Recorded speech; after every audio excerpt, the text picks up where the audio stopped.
खत्म हो जाएगी सर? नहीं, 5:30 बजे तक तो खत्म नहीं होगी, हो सकता है 6:15 6:30 तक चले। सर असल में मेरे को कहीं जाना है सर। ये वो रिकॉर्डिंग आप देख लीजिए, कोई मसला नहीं, सब चीज़ें रिकॉर्ड हो रही हैं, बट ये कि लाजमी रिकॉर्डिंग जो है वो देख लीजिएगा ताकि सर आपको। मुझे भी ट्यूशन पढ़ाने जाना है 5 बजे।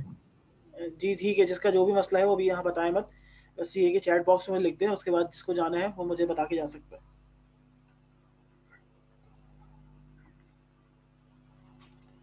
सही है, तो अब हम अपनी लैब शुरू करते हैं। तो बिस्मिल्लाहिर्रहमानिर्रहीम। बेसिकली इस सेमेस्टर जो हमें लैब परफॉर्म करनी है ये है industrial control and automation lab. ठीक है, ये फाइनल ईयर स्टूडेंट्स के लिए जो है एक बहुत ही एक क्रूशल लैब समझी जाती है, क्योंकि ये एक वो लैब है जो स्टूडेंट लेवल पर रहते हुए स्टूडेंट्स को एक इंडस्ट्री की एक इंसाइट प्रोवाइड करने में हेल्प करती है। ठीक है, क्योंकि ज़ाहिर सी बात है आप लोग सारे इलेक्ट्रिकल इंजीनियरिंग स्टूडेंट्स हैं, और आप लोगों के मेजर जो हैं वो इलेक्ट्रिकल पावर या हो सकता है इलेक्ट्रॉनिक्स हो। तो उन सब चीज़ों के लिए जो है आपको पीएलसीज़ की जो एक बेसिक अंडरस्टैंडिंग है उसका उसकी अंडरस्टैंडिंग का होना बहुत लाजमी है, क्योंकि कल को जब आप इंडस्ट्री जाएंगे वहाँ पर विज़िट करेंगे, तो अगर आपको पीएलसी की नो हाउ नहीं है, पीएलसी किस तरीके से ऑपरेट कर रही है, इसकी कितनी पोर्ट्स हैं, ये किस तरीके से काम करती है, इसकी प्रोग्रामिंग किस तरीके से होती है, अगर कोई इशू आ गया किसी चीज़ पे, कोई सेंसर ख़राब हो गया या पीएलसी जो है वो करप्ट हो गई, तो उसको किस तरीके से ठीक करना है। तो इन सारी बातों को समझने के लिए इन सारी सिनेरियोज को लेके चलते हुए ये कोर्स जो है या ये लैब जो है वो डिज़ाइन की गई है। ठीक है, ये आप बेसिकली इसकी थ्योरी ही पढ़ रहे होंगे। थ्योरी के अंदर आप लोग जो है वो बेसिकली लैडर लॉजिक की प्रोग्रामिंग किस तरीके से जो है हम लोग इसके अंदर इनपुट कॉइल्स इनपुट जो है वो रिलेज यूज़ कर रहे होते हैं, आउटपुट पे कॉइल्स यूज़ कर रहे होते हैं, टाइमर्स हैं, काउंटर्स हैं, यू नेम इट। इसके अंदर जो है वो बेतहाशा चीज़ें जो है वो जो आप लोग समझेंगे और जो बेसिकली हम इस सर ये जो लैब। लेडर लॉजिक वगैरह ये भी हमारे काइंड ऑफ लैंग्वेज ही है ना? क्या चीज़? सर जो लेडर लॉजिक्स वगैरह है जी जी, ये बिल्कुल काइंड ऑफ बिल्कुल। लॉजिक्स में ही आते हैं ना पीएलसीज की? हाँ, क्योंकि देखिए पीएलसी जिस तरीके से अगर हम बात करें आर्डिनो की, तो आर्डिनो के अंदर भी कोडिंग होती है, जो बेसिकली जिसको हम कहते हैं सी लैंग्वेज या सी प्लस प्लस लैंग्वेज। तो इस तरीके से जो पीएलसी है, पीएलसी भी क्या है, एक कंट्रोलर है। अभी आप लोग परेशान मत हो, मैं आपके सामने जो है इन सारी बातों को इन फॉर्म ऑफ प्रेजेंटेशन लेकर आया हूँ, और वो हम लोग डिस्कस करेंगे। तो आप लोग अभी जो सिर्फ वर्बली सुन रहे हैं वो आप लोग इन फॉर्म ऑफ प्रेजेंटेशन देखेंगे, वो प्रेजेंटेशन मैं आपसे एलएमएस पर शेयर भी करूंगा बाद में, तो आप लोग को सब चीज़ें समझ आएंगी, तो आप लोग अभी परेशान नहीं हो। ठीक है, इसमें जो है सब बहुत सारी चीज़ें जो है वो कवर कर रहे होंगे। ठीक है जी। अच्छा, इस लैब का जो प्री रिक्विजिट है that is linear control systems lab, LCS. LCS अगर आपने कोर्स पढ़ा हुआ है, एलसीएस कोर्स को क्लियर किया हुआ है, तभी आप इस लैब या इस कोर्स के एलिजिबल हैं। ठीक है, क्योंकि वहाँ से काफ़ी जो है इसमें नॉलेज, इसके अलावा इलेक्ट्रिकल मशीन्स की नॉलेज, तो ये सारी नॉलेज जो है वो इस लैब में हम लोग यूज़ कर रहे होंगे। ठीक है, इस लैब के ऑब्जेक्टिव्स क्या हैं? अच्छा, इसके अलावा ये कि 3 क्रेडिट आवर्स 1 क्रेडिट आवर की लैब है ये। और इस लैब का जो ऑब्जेक्टिव है वो ये है कि using ladder logic to understand the basic concepts and working techniques of industrial control system. ठीक है, अच्छा, इस लैब के अंदर ये जितनी भी यहाँ पे जो 13 लैब्स हमने आपके लिए डिज़ाइन की गई हैं, उसके अंदर जो ना बेसिकली सारी की सारी तकरीबन सिनेरियो बेस्ड है। सिनेरियो बेस्ड से मुराद ये है कि कोई कोई भी सवाल ऐसा नहीं है जिसमें कोई रियल लाइफ एग्जाम्पल या रियल लाइफ सिनेरियो से वो सवाल जो है वो एड्रेस ना किया गया। तकरीबन जितने भी सवाल हैं वो real life problems, real life industrial issues, उन सब को मद्देनजर रखते हुए ही वो सारे प्रॉब्लम्स जो हैं वो डिज़ाइन किए गए हैं, ताकि उन चीज़ों को आप यहाँ पर इम्प्लीमेंट करें और ताकि वो आपको क्लियरली जो है वो समझ आ सके।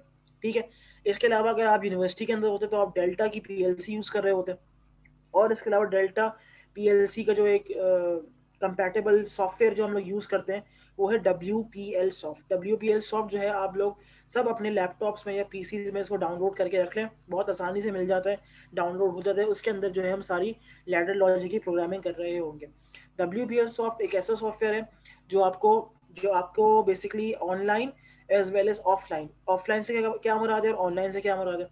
ऑनलाइन से मुराद ये है कि अगर मेरे पास रियल लाइफ के अंदर पीएलसी रखी हुई है, तो उस पर अगर मैं डायरेक्ट प्रोग्रामिंग कर रहा हूँ, so that is called online programming. Offline programming जो हम लोग कर रहे होंगे, कि जाहिर सी बात है अब हम लोग के घरों में तो पीएलसीज नहीं है, सही है, किसी इक्का दुक्का के घर पे हुई तो हुई, सर जाहिर सी पीएलसी बात है। Stand for? Hmm, PLC stand for?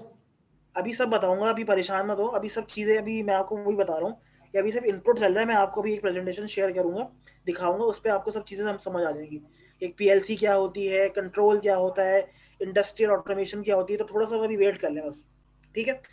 PLC जो है वो प्रोग्रामेबल लॉजिक कंट्रोलर को कहते हैं, ठीक है। इसके अलावा इसका दूसरा ऑब्जेक्टिव है hands on task for PLC या programmable logic controller, sensors and variable frequency drives in the laboratory.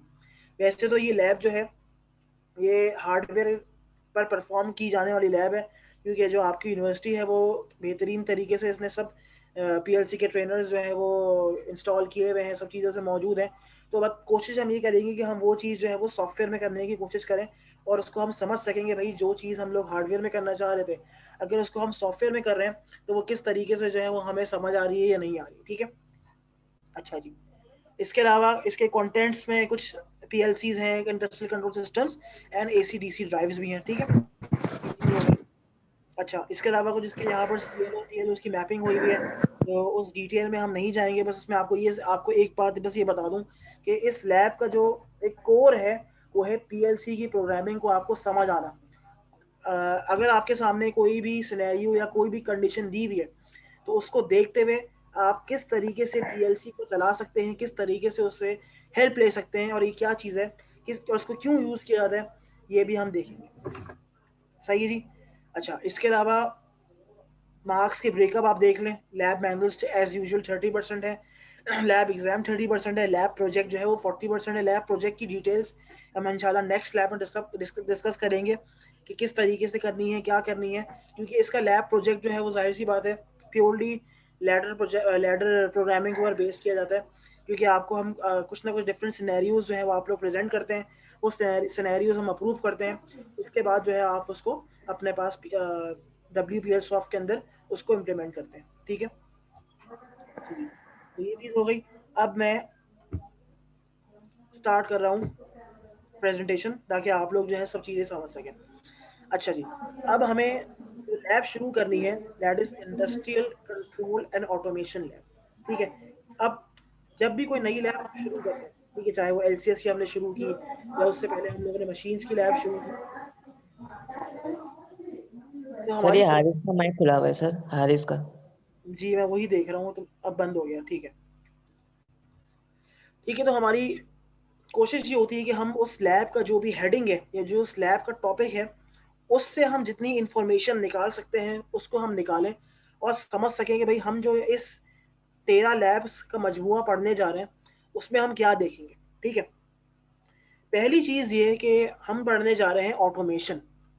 Automation जो है वो निकला है लफ्ज़ ऑटोमेटिक से, ठीक है। इंडस्ट्रीज में जितने भी प्रोसेसेस आज के ज़माने में हो रहे हैं वो सारे के सारे जो हैं वो ऑटोमेशन के डोमेन के अंदर लाए करते हैं, ठीक है। सिंपल सा एग्जांपल हम लेते हैं कि फर्ज करें एक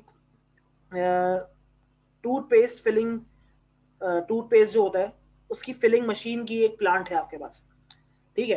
पहले ज़माने में क्या होता था, प्रीवियस अगर मैं 10 20 30 साल पहले की बात करूं तो यूजिंग मशीन्स आपने उस टूथपेस्ट का जो भी उसका जो क्या कहते हैं उसका जो पैकेट है उसके अंदर आपने पेस्ट वगैरह फिल कर दिया, बट उसके ऊपर जो कैप है वो लोग मैनुअली जो है वो इंस्टॉल करते थे या उसके ऊपर मैनुअली जो है वो कैप की फिटिंग की जाती थी, ठीक है।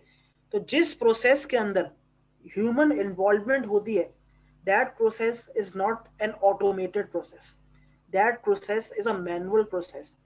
अगर उसी प्रोसेस के अंदर मैं ह्यूमन इन्वॉल्वमेंट को मिनिमाइज कर दूं या बिल्कुल ख़त्म कर दूं या बिल्कुल निगलेक्ट कर दूं या बिल्कुल हटा दूं और उस ह्यूमन इन्वॉल्वमेंट की जगह पे मशीन्स या कंट्रोलर्स की हेल्प लेकर वही टास्क अचीव करवा दूं, so that is set to lie in the domain of automation. सही है।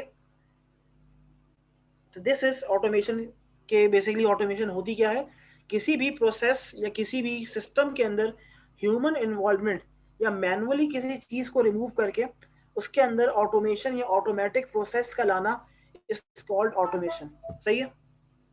अच्छा, अब आ जाए कंट्रोल्स। कंट्रोल्स से आप सब जो हैं वो अच्छी तरीके से वाकिफ हैं कि भाई कंट्रोल सिस्टम्स या कंट्रोल लूप्स क्या होते हैं। Control systems as usual basically दो टाइप के होते हैं, open loop control and close loop. Open loop का मतलब ये है कि आपके आउटपुट और इनपुट के दरमियान कोई फीडबैक लूप नहीं आ रहा, जबकि कंट्रोल लूप जो है वो इसके बरक्स होता है। और कंट्रोल सिस्टम के अंदर जो है फीडबैक लूप का होना लाजमी है, और उस फीडबैक लूप की हेल्प से हम लोग क्या करते हैं, सिस्टम की ऑसिलेशंस को रिड्यूस कर सकते हैं और सिस्टम को स्टेबल बना सकते हैं। सर ठीक है, बात समझ आपकी आ गई? स्लाइड शो नहीं हो रही, बस एक ही जगह रुकी हुई है।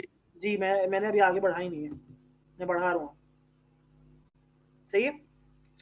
सो यहाँ से हमने शुरू किया कि भाई ऑटोमेशन क्या होती है। मैंने आपको एक दफ़ा समझा भी दिया, एक दफ़ा पढ़ लेते हैं।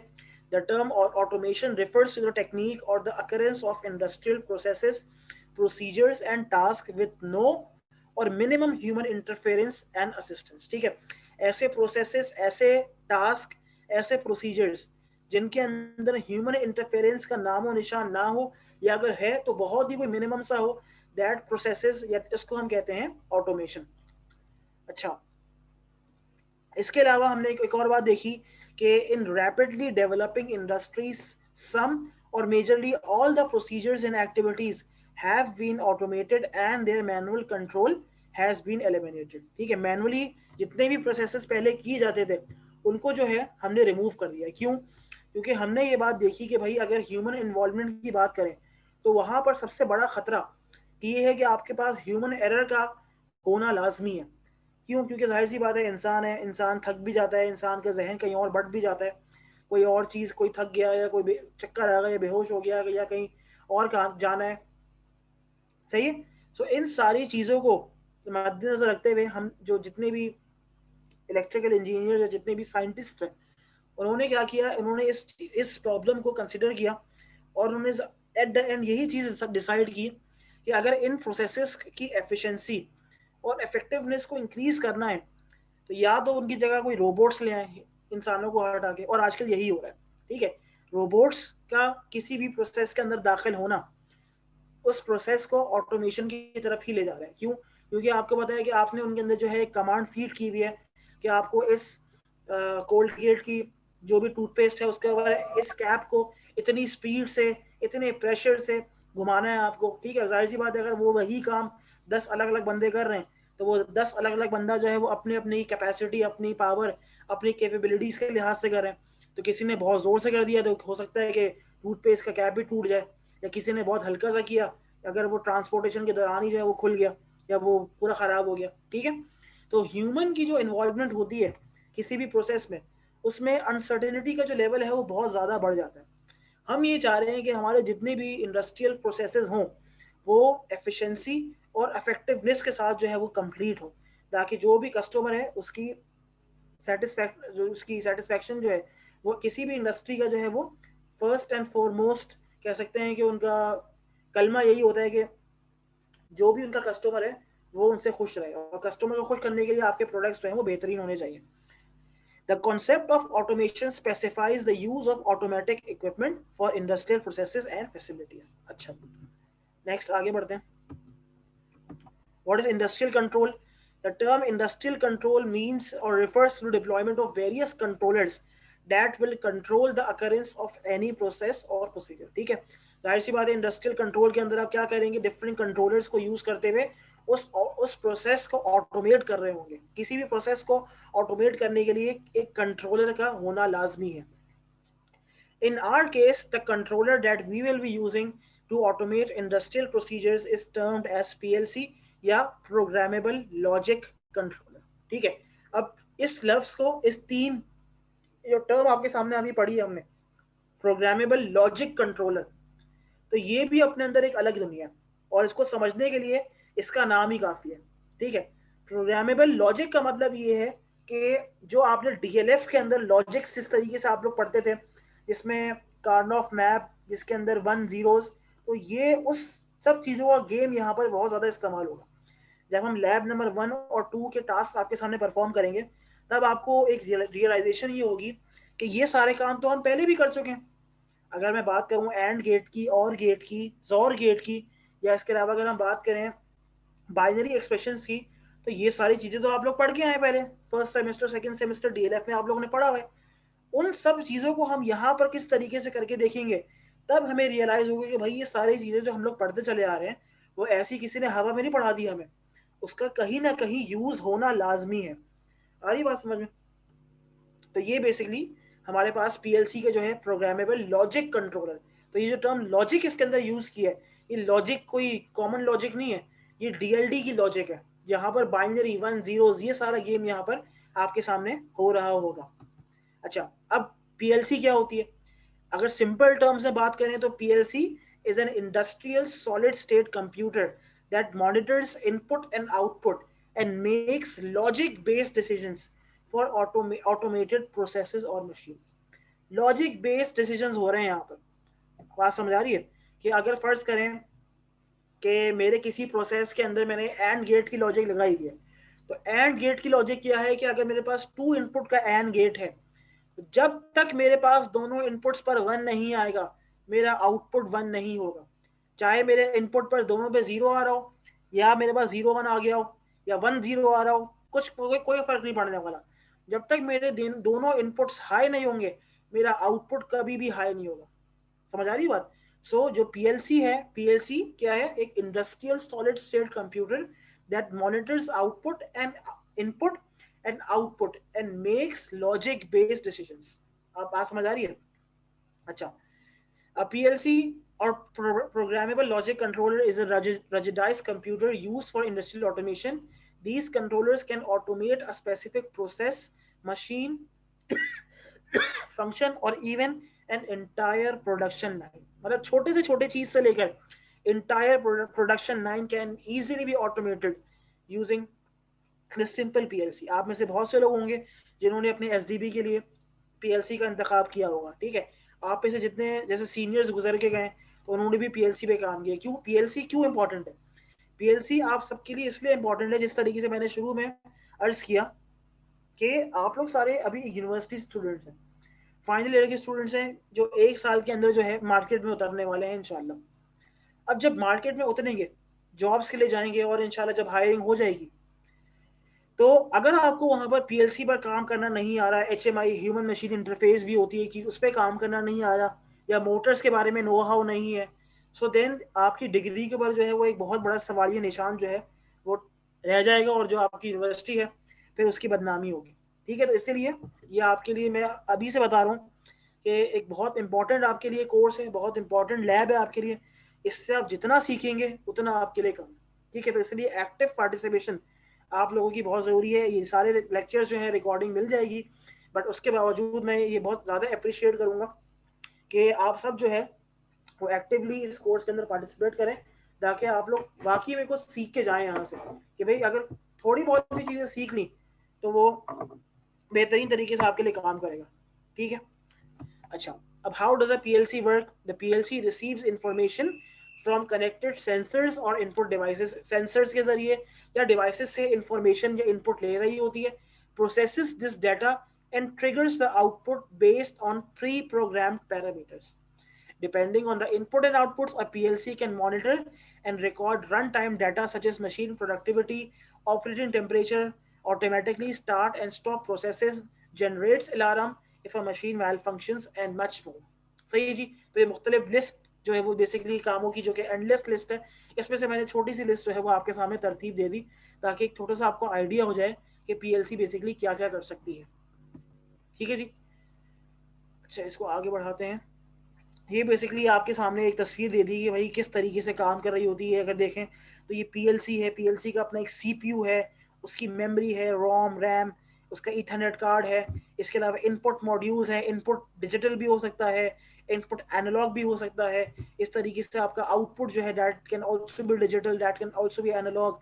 पावर सप्लाई चाहिए 220, वैसे इसको 5 वोल्ट चाहिए होते हैं। इसके अलावा कोई एप्लीकेशन से भी इसको कनेक्ट किया जा सकता है। इसके साथ आप बहुत कुछ कर सकते हैं।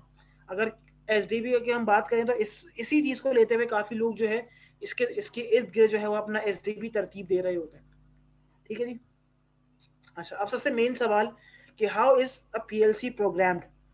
तो जिस तरीके से हर कंट्रोलर को कुछ ना कुछ जो है वो कोड या उसको एक सेट ऑफ इंस्ट्रक्शंस की ज़रूरत होती है, ताकि वो उस लिहाज से अपने टास्क जो है वो परफॉर्म कर सकें। अगर आर्डिनो की बात करें तो आर्डिनो को हम लोग क्या कोडिंग देते हैं। इसके अलावा और ESP32 हो गया, या इसके अलावा अगर कोई और रास्पबेरी पाई हो गया, तो ये सारे के सारे बेसिकली क्या है, कंट्रोलर्स हैं। कंट्रोलर्स को जब तक आप ये नहीं बताएंगे कि उसको किस तरीके से काम करना है, तो ये आपके लिए बेकार है। पीएलसी अगर आप खरीद के लेकर आ गए और घर में लाकर सजा दी तो फायदा नहीं है उसका। जब तक उसको आप यूज नहीं करेंगे, उसके अंदर प्रोग्रामिंग नहीं करेंगे, लैडर लॉजिक यूज नहीं करेंगे, जब तक उसका सही एसेंस और फ्लेवर जो है वो आप नहीं हासिल कर सकते। सही है जी। A PLC program is usually written on computer. Computer में सारी चीजें मतलब लिखा जाता है, and then is downloaded to the controller. ठीक है, बात समझ आ गई। PLC प्रोग्राम पहले आप कंप्यूटर पे लिखते हैं, उसके बाद उसको कंट्रोलर, यहाँ पे कंट्रोलर से मुराद क्या है, PLC प्रोग्रामेबल लॉजिक कंट्रोलर, उसके अंदर आप फीड करते हैं। Most PLC programming software offers programming in ladder logic or C. Ladder logic is, however, the traditional programming language. अच्छा, अब यहाँ पर ये जो लफ्ज यूज किया है लैडर लॉजिक, इसकी भी एक खास वजह है, ये ऐसे ही नहीं यूज कर लिया गया। सही है। लैडर लॉजिक का लफ्ज क्यों यूज किया गया है, इसलिए यूज किया गया है कि जिस तरीके से आपके पास एक लैडर होती है, लैडर क्या होती है, सीढ़ी को कहते हैं उर्दू में, सीढ़ी जिस पर आप चढ़ के कोई, अगर आपको कोई फैन ठीक करना है या कोई लाइट ठीक करनी है, तो अब जैसे बहुत से यहाँ पर स्टूडेंट्स होंगे घर में जो करते होंगे काम, ठीक है, या देखा होगा कभी ना कभी किसी को करते हुए, तो अगर आपको किसी हाइट पर जाना है और आपको किसी डेस्टिनेशन पर रीच करना है जो कि एक सर्टेन हाइट पर है, तो आप लोग एक लैडर को यूज करते हुए ही उस चीज तक पहुंचते हैं। तो लैडर के अंदर बेसिकली क्या होते हैं, मुख्तलिफ स्टेप्स होते हैं, और ऐसा नहीं कि आप एकदम से गए और कूदे और आखिरी स्टेप पर आपने जंप लगा दी। एक स्टेप को आप स्टेप बाय स्टेप से बता दिए कि इन सीक्वेंशियली आप स्टेप बाय स्टेप जो है वो आप ऊपर चढ़ते हैं। इसी तरीके से जो पीएलसी में प्रोग्रामिंग होती है वो स्टेप बाय स्टेप की जाती है। बात समझ आ रही है। स्टेप बाय स्टेप से बता दें कि आपको चीजें बिल्कुल स्क्रैच से स्टार्ट करते हुए उसको तरतीब देनी है, और एक एक करके इनपुट आउटपुट जो भी है वो स्पेसिफाई करना, वो सारा मैं आपको भी सिखाऊंगा। ठीक है। अच्छा, it mimics circuit diagram with rungs of logic read left to right। अच्छा, इसको लेफ्ट टू राइट हम लोग रीड करते हैं। each rung represents a specific action controlled by PLC starting with an input। input को हम कहते हैं contacts और output को हम कहते हैं coils। ठीक है, इस बात को याद रखें कि जब भी आप PLC की प्रोग्रामिंग कर रहे हैं तो इनपुट आउटपुट की जगह हम दो डिफरेंट टर्म्स यूज करते हैं। इनपुट को हम कहते हैं कॉन्टैक्ट्स और आउटपुट को हम कहते हैं कॉइल्स। इनपुट को कॉन्टैक्ट्स कहने की वजह कोई मुझे बता सकता है क्यों कहते हैं? Why do we call input as contacts in PLC? Anyone? Any wild guess? क्यों कहते हैं इसको? सर कांटेक्ट मतलब किसी से राब्ता करना होता है तो इसलिए उसको। अच्छा, इसके अलावा कोई और टेक्निकली कॉन्टैक्ट्स का लफ्ज सुन के क्या चीज जहन में आती है?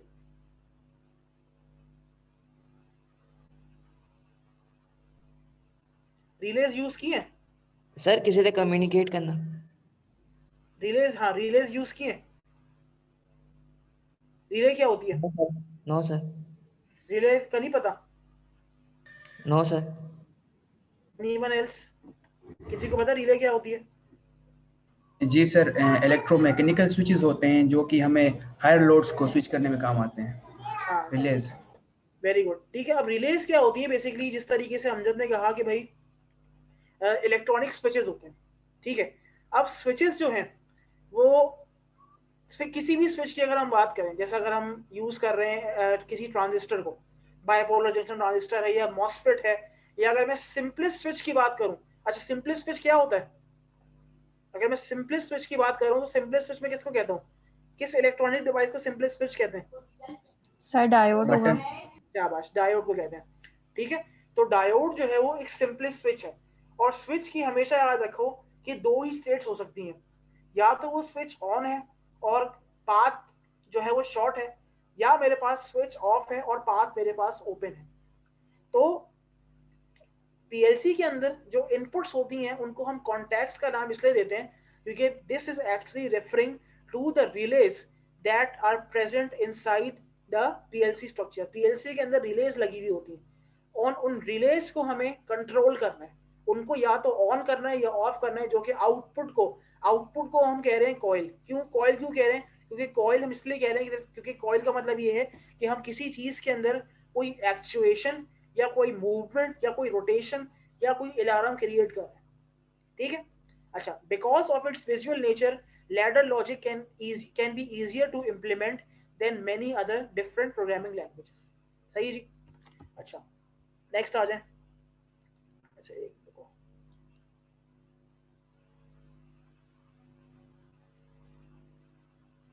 ठीक है जी. तो ये आपको बता दिया कि भाई लैडर लॉजिक किस तरह काम कर रही होती है, और इसको हम लोग जो है वो कॉन्टैक्ट क्यों कहते हैं, और इसको हम जो है वो कॉइल क्यों कहते हैं. बात समझ आ गई.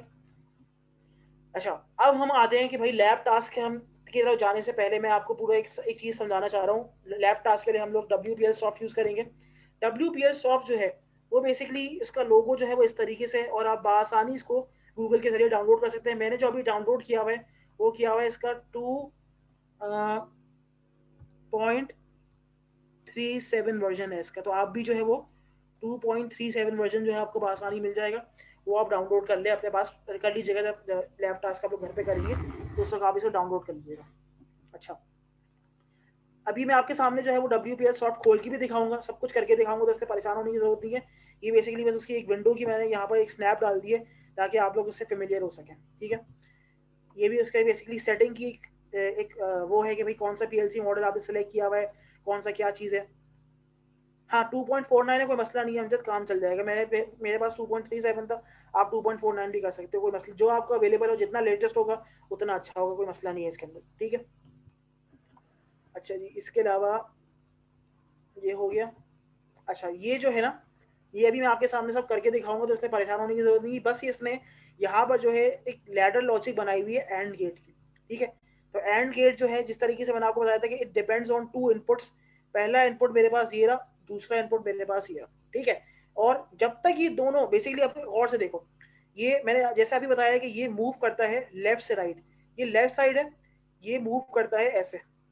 ठीक है, अगर ये ऐसे मूव कर रहा है, अच्छा ये अगर आप गौर से देखो, ये आपका आउटपुट का कॉइल है, और ये आपकी एक एंड की टर्मिनेटिंग स्टेटमेंट है, जिस तरीके से सी प्रोग्रामिंग के अंदर भी होती है. अभी मैं सब करके बताऊंगा, तो परेशान मत हो. ठीक है, इसमें ये क्या शो कर रहा है कि ये बेसिकली एक 2 इनपुट एंड गेट को शो कर रहा है. 2 इनपुट एंड गेट, ये मेरे पास 2 इनपुट्स हैं, एक का नाम है X0, एक का नाम है X1, and these are normally, मैं यहाँ लिख देता हूँ, नॉर्मली ओपन कॉन्टेक्ट्स है. क्या कहते हैं इनको?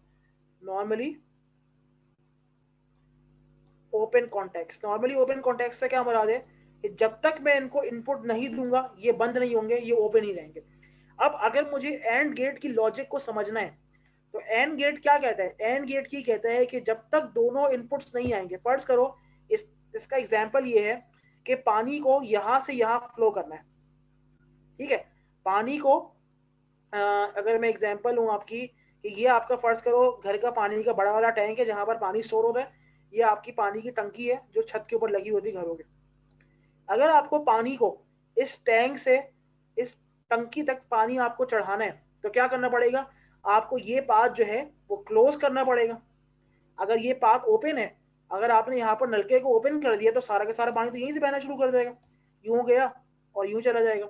ठीक है, इसीलिए क्या करना पड़ेगा कि आपको पहले इन दोनों चीज को, इस दोनों पाथ्स को बंद करना पड़ेगा, ताकि आपकी चीज यहां से यहां इंफॉर्मेशन फ्लो कर सके. इन अदर टर्म्स, अगर हम एंड गेट की बात कर रहे हैं, तो एंड गेट में जब तक दोनों इनपुट्स X0 और X1 नहीं होंगे, आपका आउटपुट जो है वो ऑन नहीं होगा. अगर कोई भी एक चीज यहाँ पर ऑफ है, तो आपका आउटपुट ऑफ ही रहेगा. क्लियर है? अच्छा, ये चीज हो गई. अच्छा, इसके अलावा स्टेप्स क्या होते हैं? स्टेप्स तो आपको जब यूनिवर्सिटी में हम लोग इंशाल्लाह जाएंगे, यूनिवर्सिटी खुलेगी, तो उस वक्त जो है वो आपको बेहतर समझ आएगा. बट आज क्योंकि हम सॉफ्टवेयर पे काम करेंगे, तो सॉफ्टवेयर पे कौन से स्टेप्स हम फॉलो करते हैं वो मैं आपको बता दूंगा किस तरीके से करते हैं. एक चीज समझा देता हूँ कि अगर ये 5 स्टेप्स यहाँ पर लिखे हुए, तो ये लिखे हुए हैं फिजिकली. अगर आपको कोड अपलोड करना है, किसमें अपलोड करना है?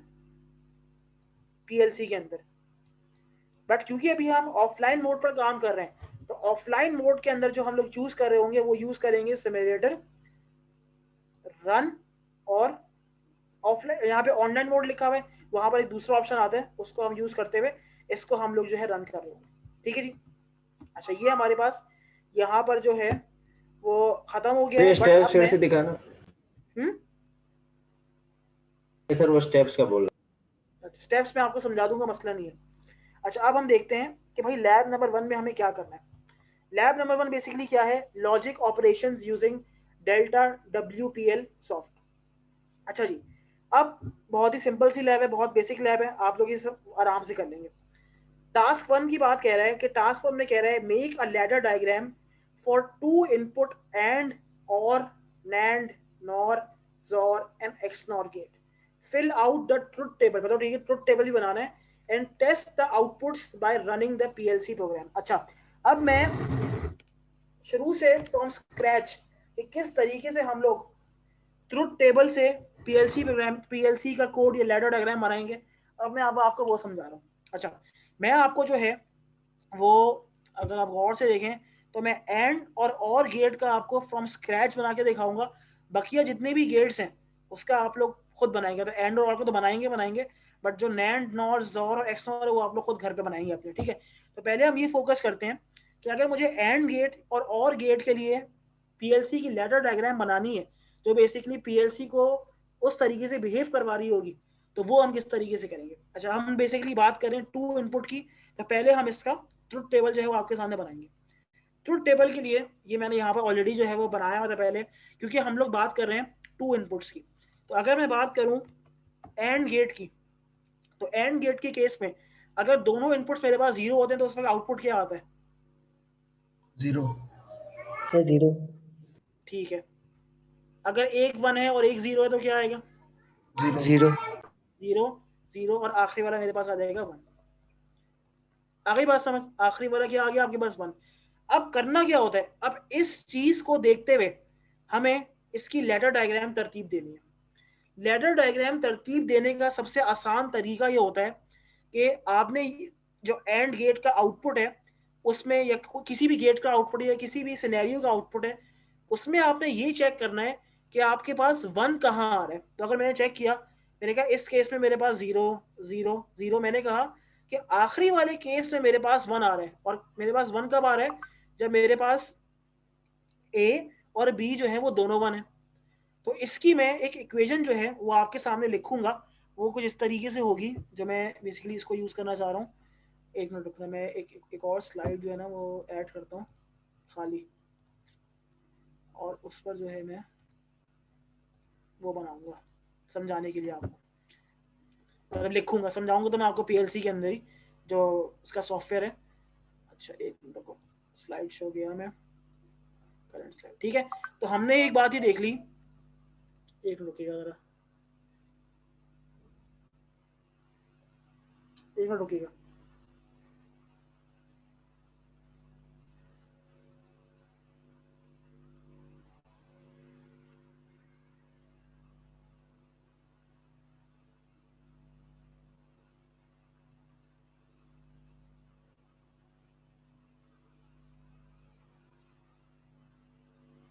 अच्छा,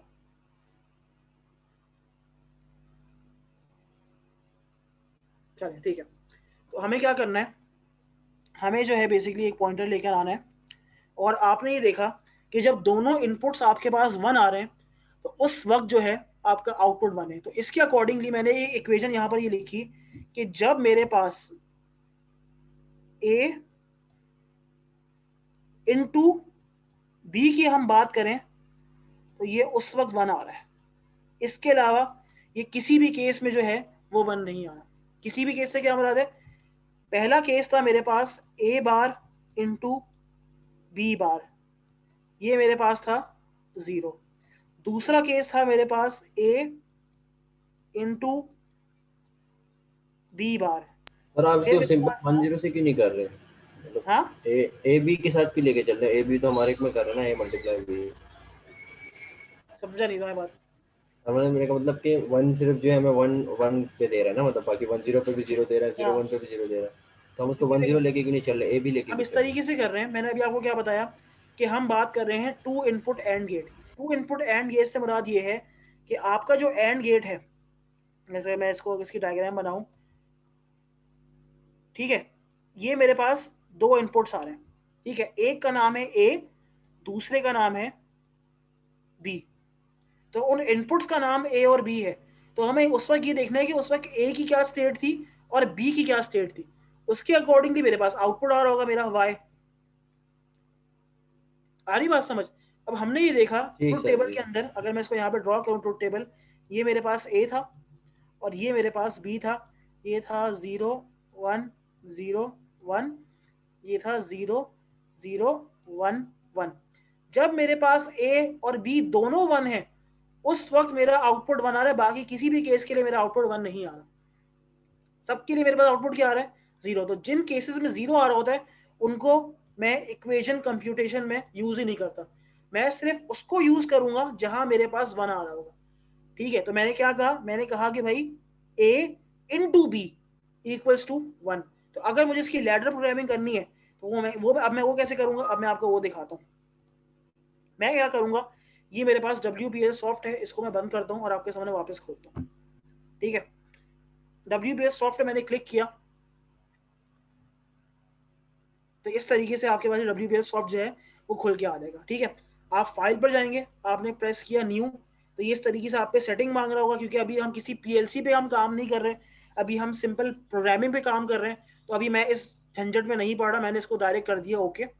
और ओके करते ही मेरे पास यहाँ पर दो चीजें खुल के आ गई, एक है लेडर डायग्राम मोड जहां पर मैं प्रोग्रामिंग करता हूँ, और एक है मेरे पास इंस्ट्रक्शन लिस्ट मोड जहां बेसिकली इंस्ट्रक्शन जाती होती है। इसको मैं थोड़ा सा बड़ा कर लेता हूँ। ठीक है, अच्छा अब गौर से देखो, तो यहाँ आपके पास वो सारे के सारे ऑप्शंस आ रहे हैं जो आप बेसिकली सेलेक्ट कर सकते हैं। हमें चाहिए दो कॉन्टैक्ट्स, वो भी नॉर्मली ओपन वाले कॉन्टैक्ट्स, नॉर्मली क्लोज वाले कॉन्टैक्ट्स हमें नहीं चाहिए। क्यों? क्योंकि आपके पास आउटपुट हाई कब आ रहा है, जब ए और बी दोनों 1 है। समझ आ रही बात? तो मैंने क्या कहा, एक मैंने इनपुट सेलेक्ट कर लिया, एक मिनट को, इसको मैं यहाँ लेकर आया, इसको मैंने कहा, इसको मैंने F1 पे क्लिक किया, इसने कहा कि भाई पहला इनपुट आपका है x, उसका नंबर मैं सेट कर दिया x0। अच्छा 0 से लेकर 377 तक आप सेट कर सकते हैं। मैंने कह दिया कि this is my first input to the AND gate, और इसको मैंने कर दिया ओके। कमेंट्स अभी शो नहीं हो रही, इसको हम जो है यहाँ पर एक ऑप्शन आता है जिससे हम कमेंट्स को शो कर सकते हैं, एक मिनट को। ठीक है, यहाँ पर मेरे पास इस तरीके से कमेंट शो हो गई, first input to the AND gate. अब मुझे इसके आगे क्या था, a मल्टीप्लाई बाय b, तो अब मैं यहाँ पर एक और इनपुट लगाऊंगा। मैंने यहाँ पर कहा वापस, मैंने क्योंकि नॉर्मली ओपन चाहिए F1, अब इसको मैंने x0 नहीं सिलेक्ट किया क्योंकि x0 ऑलरेडी वहां पर यूज हो रहा है, मैंने सेलेक्ट कर लिया x1। x1 करते ही यहाँ से कमेंट गायब हो गई क्योंकि वो कमेंट तो x0 की थी। अब मैंने यहाँ पर दूसरी कमेंट लिखी, second input to the AND gate, और इसको मैंने कर दिया ओके। ठीक है, अब ये दोनों इनपुट्स जब हाई होंगे तब आपका आउटपुट जो है वो हाई हो जाएगा। आउटपुट को शो करने के लिए हमारे पास यहाँ पर जो ऑप्शन गिवन है वो F7 पे आउटपुट कॉइल हमने यहाँ पे यूज करना होता है। ठीक है, तो मैंने F7 पे क्लिक किया, इसको मैंने कहा Y0 है, ठीक है, इसको मैंने कह दिया output of two input AND gate, इसको मैंने कर दिया ओके। तो इस तरीके से आपके पास कनेक्ट हो गया पूरा का। ठीक है, अब यहाँ पर जब आपने सिंपल एंड गेट को प्रोग्राम कर लिया तो आपने कुछ भी नहीं करना, सिर्फ यहाँ पर अब लिखना है एंड, END, और आपने इसको प्रेस कर दिया, तो ये आपका सिंपल जो है ये एंड गेट का प्रोग्राम जो है वो चल गया। अब इसको मतलब स्क्रीन पे क्लिक करके सिर्फ एंड लिखना खुद आ जाएगा? नहीं, स्क्रीन पे क्लिक नहीं करना आपने, ये जो ब्लू कलर का डब्बा देख रहे हो, जी जी जी, यहाँ पर कुछ भी नहीं करना, बस आपने अपनी स्क्रीन पर टाइपिंग शुरू कर देंगे। जैसे मैंने टाइपिंग शुरू कर दी END, तो खुद ब खुद ही आ रहा है। अच्छा यहाँ से अगर आप चाहो ना तो अब यहाँ से x0 x1 इनपुट आप डायरेक्ट भी डाल सकते हो। अब फर्ज करो कि मेरे पास 3 इनपुट एंड गेट था। अच्छा अब मैं आपके सामने क्या करता हूँ, इसको मैं यहाँ से इसको मैंने डिलीट किया। ठीक है, इसको मैं यहाँ से डिलीट करता हूँ। मैंने कहा मुझे यहाँ पर एक x2 और चाहिए, मेरे पास 3 इनपुट एंड गेट है। अब मैं यहाँ से इनपुट सेलेक्ट नहीं करा, मैंने कहा x। ठीक है, तो आप डायरेक्ट जो चीज आपको चाहिए आप यहाँ से भी सेलेक्ट कर सकते हैं। तो मैंने कहा कि भाई x3 चाहिए मुझे, यहाँ से उसकी कमेंट भी आप नहीं एक मिनट, इसको जो कमेंट हम देंगे आई थिंक यहाँ से देंगे, नहीं यहाँ से तो हेल्प आएगी इसकी। एक मिनट, इसको हम पहले ओके करते हैं।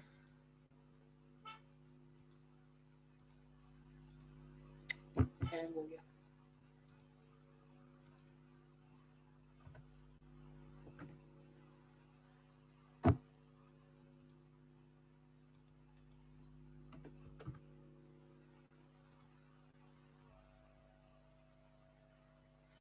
मैं खास कुछ मसला कर रहा हूँ मैं, एक मिनट को मैं इसको डायरेक्ट वहीं से सेलेक्ट ले लेता हूँ।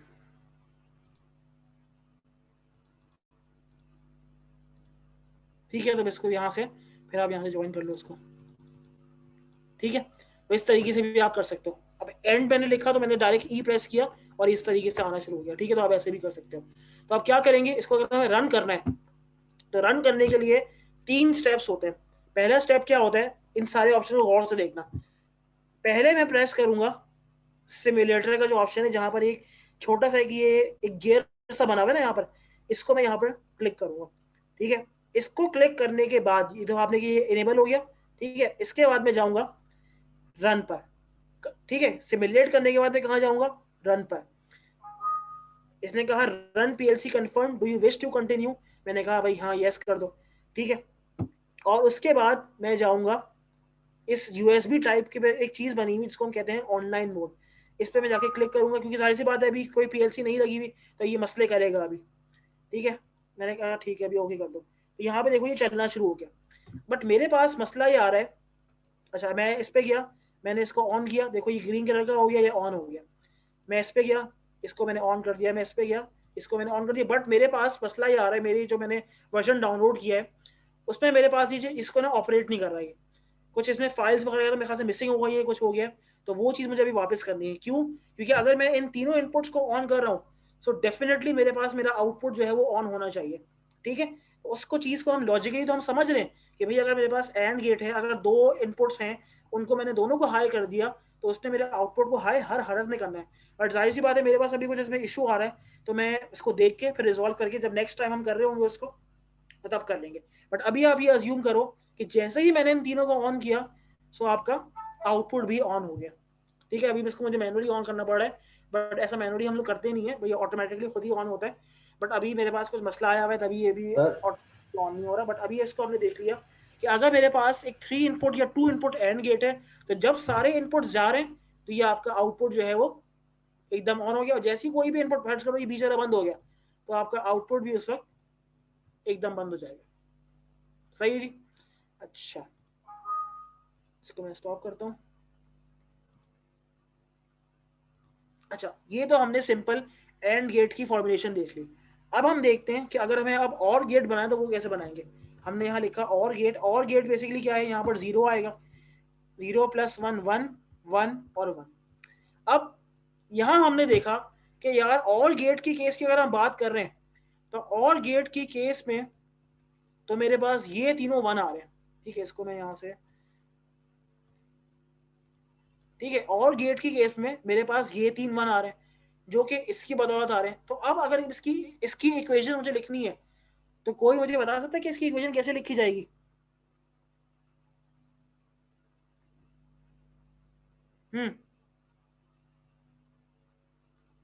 देखो प्लस आएगा बीच में, 0 + हाँ, शाबाश, ये अरीब, मेरे ख्याल से अरीब बात बोल रहे हैं, सही है। तो इसका मतलब ये है कि अगर आपको मल्टीपल कंडीशंस को आपस में लिखना है, जैसे मेरे पास देखो यहाँ पर भी 1 आ रहा है, मेरे पास यहाँ पर भी 1 आ रहा है, मेरे पास यहाँ पर भी 1 आ रहा है।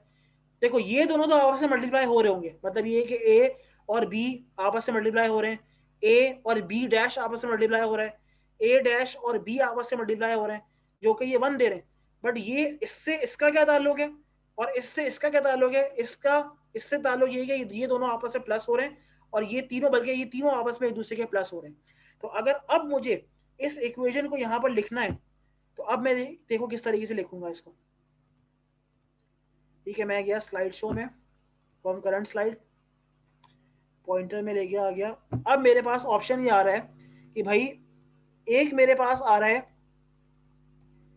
a डैश इंटू बी पर 1 plus a into B dash पर 1, सही है, प्लस a इंटू बी पर 1। समझ आ रही बात? तो ये 3 मेरे पास टर्म्स आपस में ऐड हो रही हैं। अच्छा, सर डैश जो है वो 0 को रिप्रेजेंट कर रहा है। जी बिल्कुल, ये जो 0 है इसको हम रिप्रेजेंट करते हैं नॉर्मली क्लोज स्विच से। ये जो हैश लगा है ना ऊपर, इसका मतलब ये है कि अब यहाँ पर नॉर्मली ओपन कॉन्टैक्ट्स नहीं यूज करेंगे, यहाँ पर हम यूज करेंगे normally close contacts. Normally close contacts वो होते हैं जिनकी इनिशियल स्टेट जो है वो 1 होती है। मतलब ये है कि नॉर्मली क्लोज कॉन्टैक्ट का मतलब ये कि ऑलरेडी क्लोज हुआ है, जब मैं इस पे 1 दूंगा तो ये ओपन हो जाएगा, मतलब ये उल्टा काम करता है। आ रही बात समझ में? ये उल्टा काम करता है। सर फिर से बताएं एकदम। देखो होता इस तरीके से है कि मेरे पास जो है दो तरीके के कॉन्टैक्ट्स होते हैं। एक मेरे पास होता है नॉर्मली ओपन कॉन्टैक्ट। एक मिनट रुको, मैं आपको यहाँ पर दिखाता हूँ। ये हमने 2 कॉन्टैक्ट्स यहाँ पर यूज किए।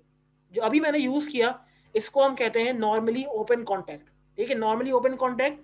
और ये F2, ये जो ये वाला मैं आपके सामने यहाँ पर देखो दिखाता हूँ, इसको मैं लेता हूँ। जो ये वाला कॉन्टैक्ट है ये है normally close contact. Normally close contact जो है वो बेसिकली वो कॉन्टैक्ट होता है जो कि इनिशियली जो है ना वो क्या होता है, वो इनिशियली क्लोज्ड होता है। इनिशियली क्लोज से मुराद ये है कि अगर फर्ज करो मैंने यहाँ पर नॉर्मली ओपन की जगह 3 नॉर्मली क्लोज लगाए होते, तो मैं जैसे ही यहाँ पर इस प्रोग्राम को रन करता तो मुझे इनकी स्टेट चेंज करने की जरूरत ही नहीं, क्योंकि इनिशियली स्टेट तो 0 देता हूँ मैं। तो जब मैं इनको 0 इनिशियली स्टेट या ये प्रोग्राम इनको 0 स्टेट दे रहा होगा तो वो 0 को इन्होंने 1 में कन्वर्ट करके अपने आप को ऑन करके आउटपुट को ऑलरेडी ऑन किया होगा। इनको तो मैंने खुद ऑन किया जाके, क्योंकि ये तो नॉर्मली ओपन कॉन्टैक्ट्स हैं, ये तो ओपन पड़ी हुई है। जब तक मैंने इनको इन पर जाके मैंने इनको क्या नहीं किया, देखो इनको मुझे जाके सेट ऑन करना पड़ता है। एक मिनट, क्या हो गया इसको, हाँ यहाँ से इसको मैं रन किया और इसको मैंने किया ऑनलाइन पे। देखो अब मैं इसको जाके यहाँ से ऑन करता हूँ, जबकि जो अगर यही चीज यहाँ पर नॉर्मली क्लोज होती तो वो ऑलरेडी ऑन होती। बात समझ आ रही है? देखो वापस समझाता हूँ। हमारे पास 2 टाइप के कॉन्टैक्ट्स होते हैं। एक मेरे पास होता है नॉर्मली क्लोज कॉन्टैक्ट और एक होता है, काम ही करता हूँ। रुको मैं इसको जरा स्टॉप करता हूँ यहाँ पर, मैं आपके सामने जो है ना इसको हमने किया, इसको मैंने यहाँ से डिलीट किया, इसको मैंने यहाँ से डिलीट किया। मैं यहाँ पर लगाता हूँ नॉर्मली क्लोज कॉन्टैक्ट। ठीक है, इसको मैंने कहा X6 कह दिया मैंने। ठीक है, इसको मैं सिमुलेट करता हूँ, इसको मैं करता हूँ और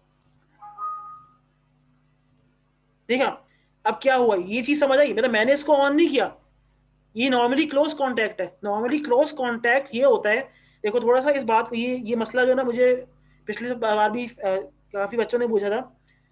जब आप किसी भी पीएलसी के कोड को रन करते हैं तो इनिशियली जो स्टेट पीएलसी उन सारे कॉन्टैक्ट्स को देती है वो 0 होता है। इसका मतलब ये है कि X0 को जब मैं 0 दिया, जब पीएलसी ने 0 दिया तो ये ओपन ही रहा। बट जब इसको 0 दिया तो इसने उसको पलटा और उसको 1 की तरह एक्सेप्ट करके अपने आप को ऑन कर लिया। सारी बात जब मैंने जो इक्वेशन यहाँ पर लिखी थी उसमें जितने जीरोस थे उसको मैंने रिप्रेजेंट किया था नॉर्मली क्लोज से या हेड से। आ रही बात समझ? तो हमारे पास 3 थे, वो मेरे ख्याल से चले गए, वो मैं वापस लिख देता हूँ। एक हमारे पास था सर मतलब 0 है तो ओपन है और 1 है तो क्लोज है, 1 ऐसा है ना। जीरोस है तो ओपन है और 1 है तो क्लोज है, बिल्कुल ऐसी है। ये हो गया A dash B plus A B dash plus A into B। ये आपकी और गेट की इक्वेशन मैंने आपकी कौन सी चीज होती है उसको क्या कहते हैं, इसको जहन से निकल गया मेरे नाम, ट्रुथ टेबल को देखते हुए मैंने ये चीज यहाँ पर फॉर्मुलेट कर ली। सही है, तो इसको देखते हुए अब मैं आसानी जो है वो लैडर डायग्राम बना सकता हूँ। बट लैडर डायग्राम की तरफ डायरेक्ट जंप करने से पहले क्या इस इक्वेशन को मैं और सिंप्लीफाई कर सकता हूँ?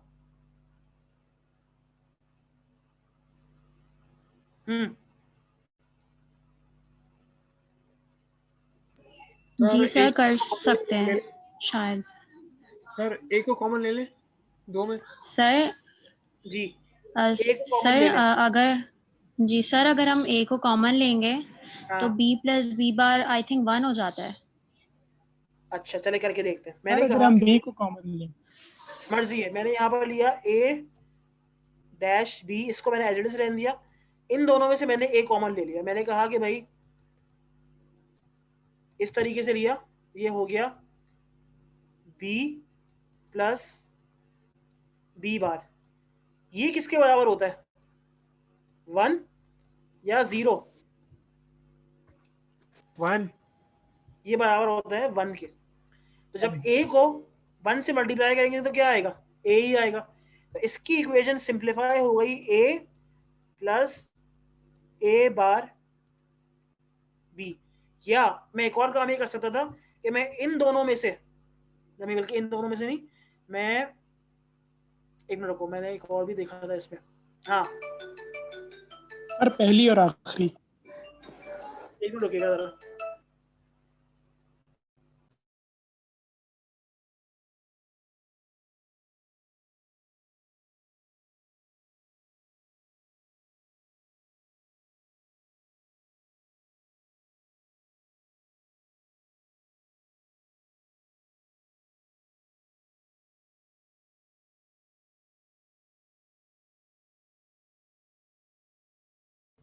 ठीक है जी, तो इस तरीके से जो है हम इसको कर सकते हैं। अब मैं यहाँ पर क्या कर सकता था, मैं एक और चीज़ ये कर सकता था कि मैं जो है इस वाली टर्म में और इस वाली टर्म में b को कॉमन ले लेता।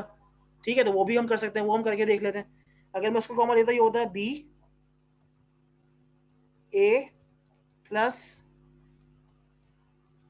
a bar plus a b bar.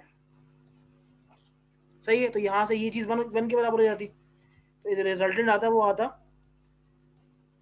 b plus a b बार। तो ये भी एक्सेप्टेबल है, ये भी एक्सेप्टेबल, दोनों ठीक है। अब इसकी हम पीएलसी डायग्राम किस तरीके से बनाएंगे वो हम देखते हैं। फर्ज करें कि मैं जो है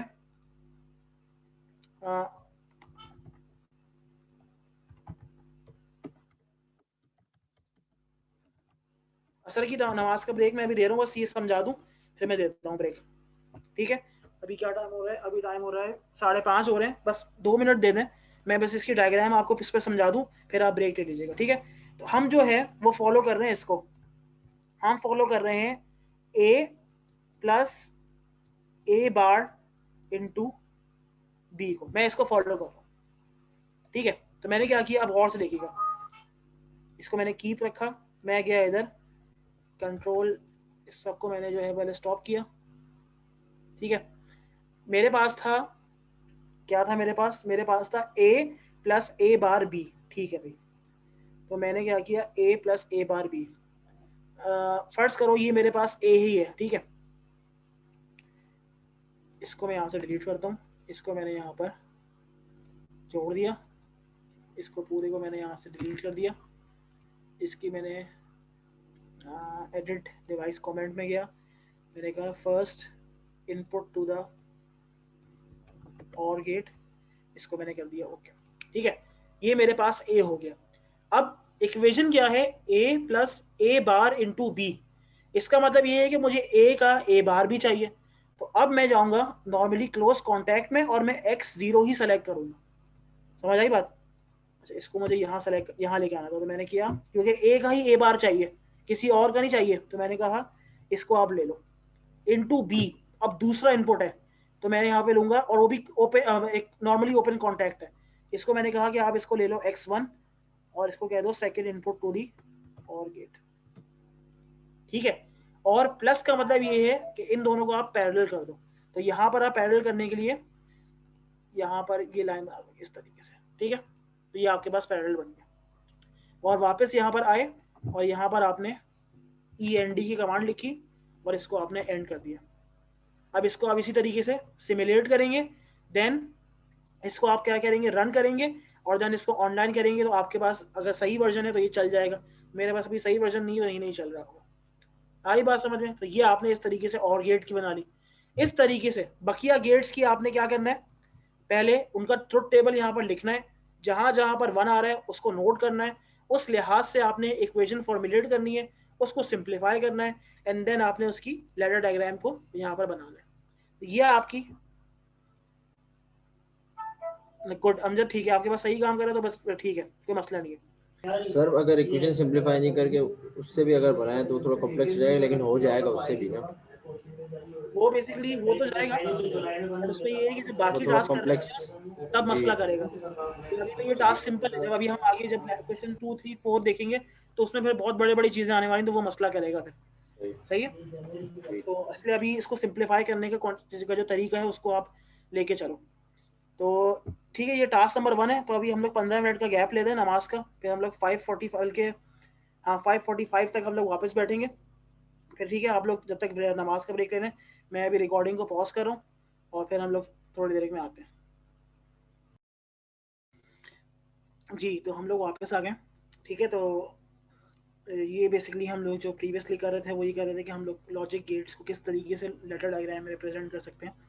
तो मैंने आपके सामने जो है वो 2 एग्जांपल्स करके दिखा दिए। वो 2 एग्जांपल्स बेसिकली एंड और गेट के थे। अब जो बाकी एग्जांपल्स हैं जिसमें नैंड नॉर्स और एक्स नॉर है, वो बाकी सारे जो है इसी तरीके से होंगे। तो बस ये है कि मैंने आपको बेसिक तरीका सिखा दिया कि किस तरीके से करना है, बाकी जो है वो आप खुद इसको देखेंगे किस तरीके से होगा। अच्छा, अब टास्क नंबर 2, टास्क नंबर 3 और टास्क नंबर 4 ये तकरीबन मिलते जुलते टास्क हैं। तो मैं टास्क नंबर 2 आपको सही तरीके से एक दफ़ा समझा दूंगा, बाकी टास्क नंबर 3 और टास्क नंबर 4 फिर आप लोग खुद करेंगे। ठीक है, टास्क नंबर 2, 3 और 4 ये बिल्कुल एक जैसे टास्क हैं। तो मैं आपको बस टास्क नंबर 3 और 4 को ओवरव्यू दे दूंगा, बाकी करेंगे आप खुद। ठीक है, अच्छा, टास्क नंबर 2 में वो कह रहे हैं implement the following boolean function in PLC ladder diagram programming language, make a truth table and test the output by giving different inputs। अच्छा, इस टास्क नंबर 2 के भी 2 पार्ट्स हैं, पार्ट ए और पार्ट बी।